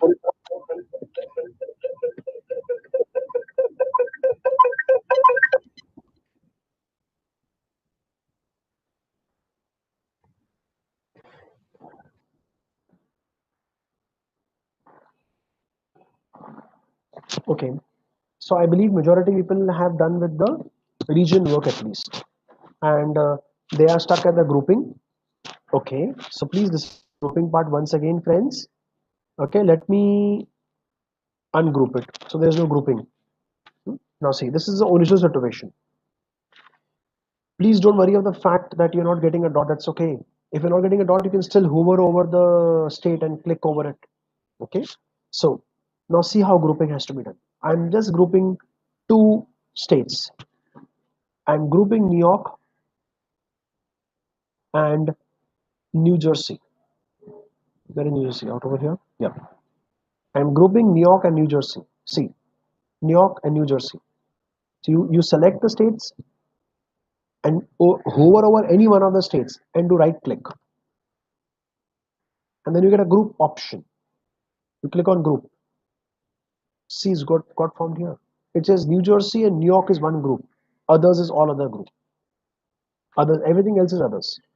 Now, if I hover over New Jersey, I will see definitely the profit and sales of New Jersey, but I will also see the sum of profit of both the states put together. I hope now it is going very clear. But it will show only one, huh? It will not show sum of profit and sum of sales both for both. It will only show one. That you have to please agree. Whereas the first text quantity is going to do sum of that. It will show sum of both. Okay. If I want to ungroup, then there's an option ungroup members. The group will be broken back to square one. Okay. So now how many people have finished with grouping will punch me the option. Dr. Nirve, yeah, yes, you're feeling it very good now, but once my session ends, and then when you feel to do something, Tableau is equally confusing. Then you will feel Python was better. When you learn Tableau very well, you will feel Python was better. Always. You can take this as a word. Everyone says that. Because there are so many options that you get confused in the options only. Like a Pacific Ocean. But yes, for um smooth one level visualization, nothing better than Tableau or Power BI or ClickView. They are super fast. But to do that kind of work in Python or an R, it's a nightmare. But to do it over here is quite quick. And I'm going to do many more things in the evening also today on this. Right. So, friends, I'm because all of you have done the grouping. I'm just waiting for grouping done. I'm just waiting for a message grouping done. Indrajit says yes. Vasmita says yes. Bhuma Devi says yes. Dr. Nirbhay says yes. What about others? Come on.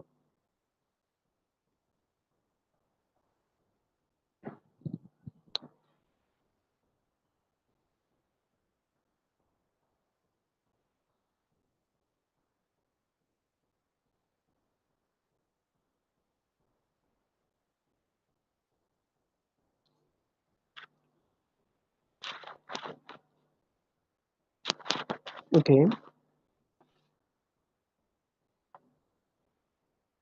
There are lots of participants.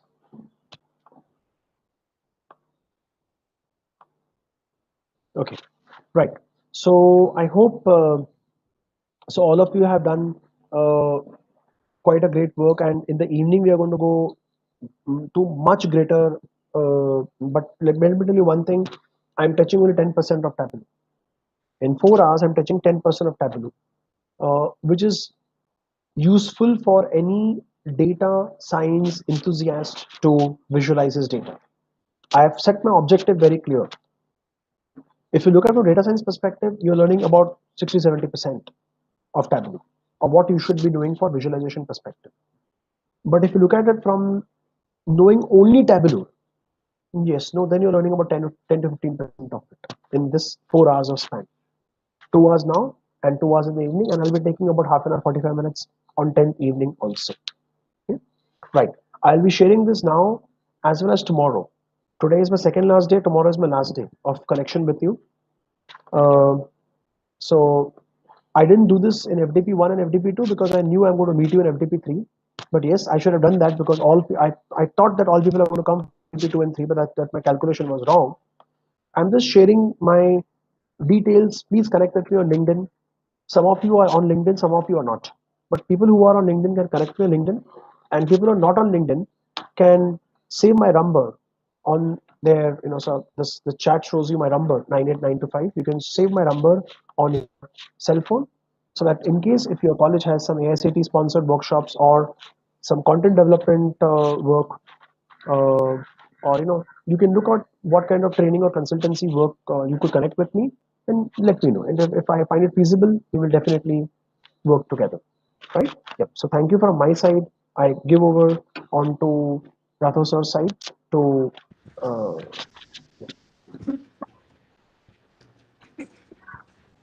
Thank you, Ratu sir. yes, sir. Thank you very much, sir. Very So nice. yes. So today evening we're meeting back, sir, at 5 o'clock. Yes, yes. We'll Yeah. meet back at 5 o'clock, continue with Tableau, and then tomorrow evening. Sure. Thank you, sir. So, yeah, thank you, Ravi sir. Thank you very much. So, Thank you. participants, thanks a lot. Please join again back at 5 o'clock. Sharp.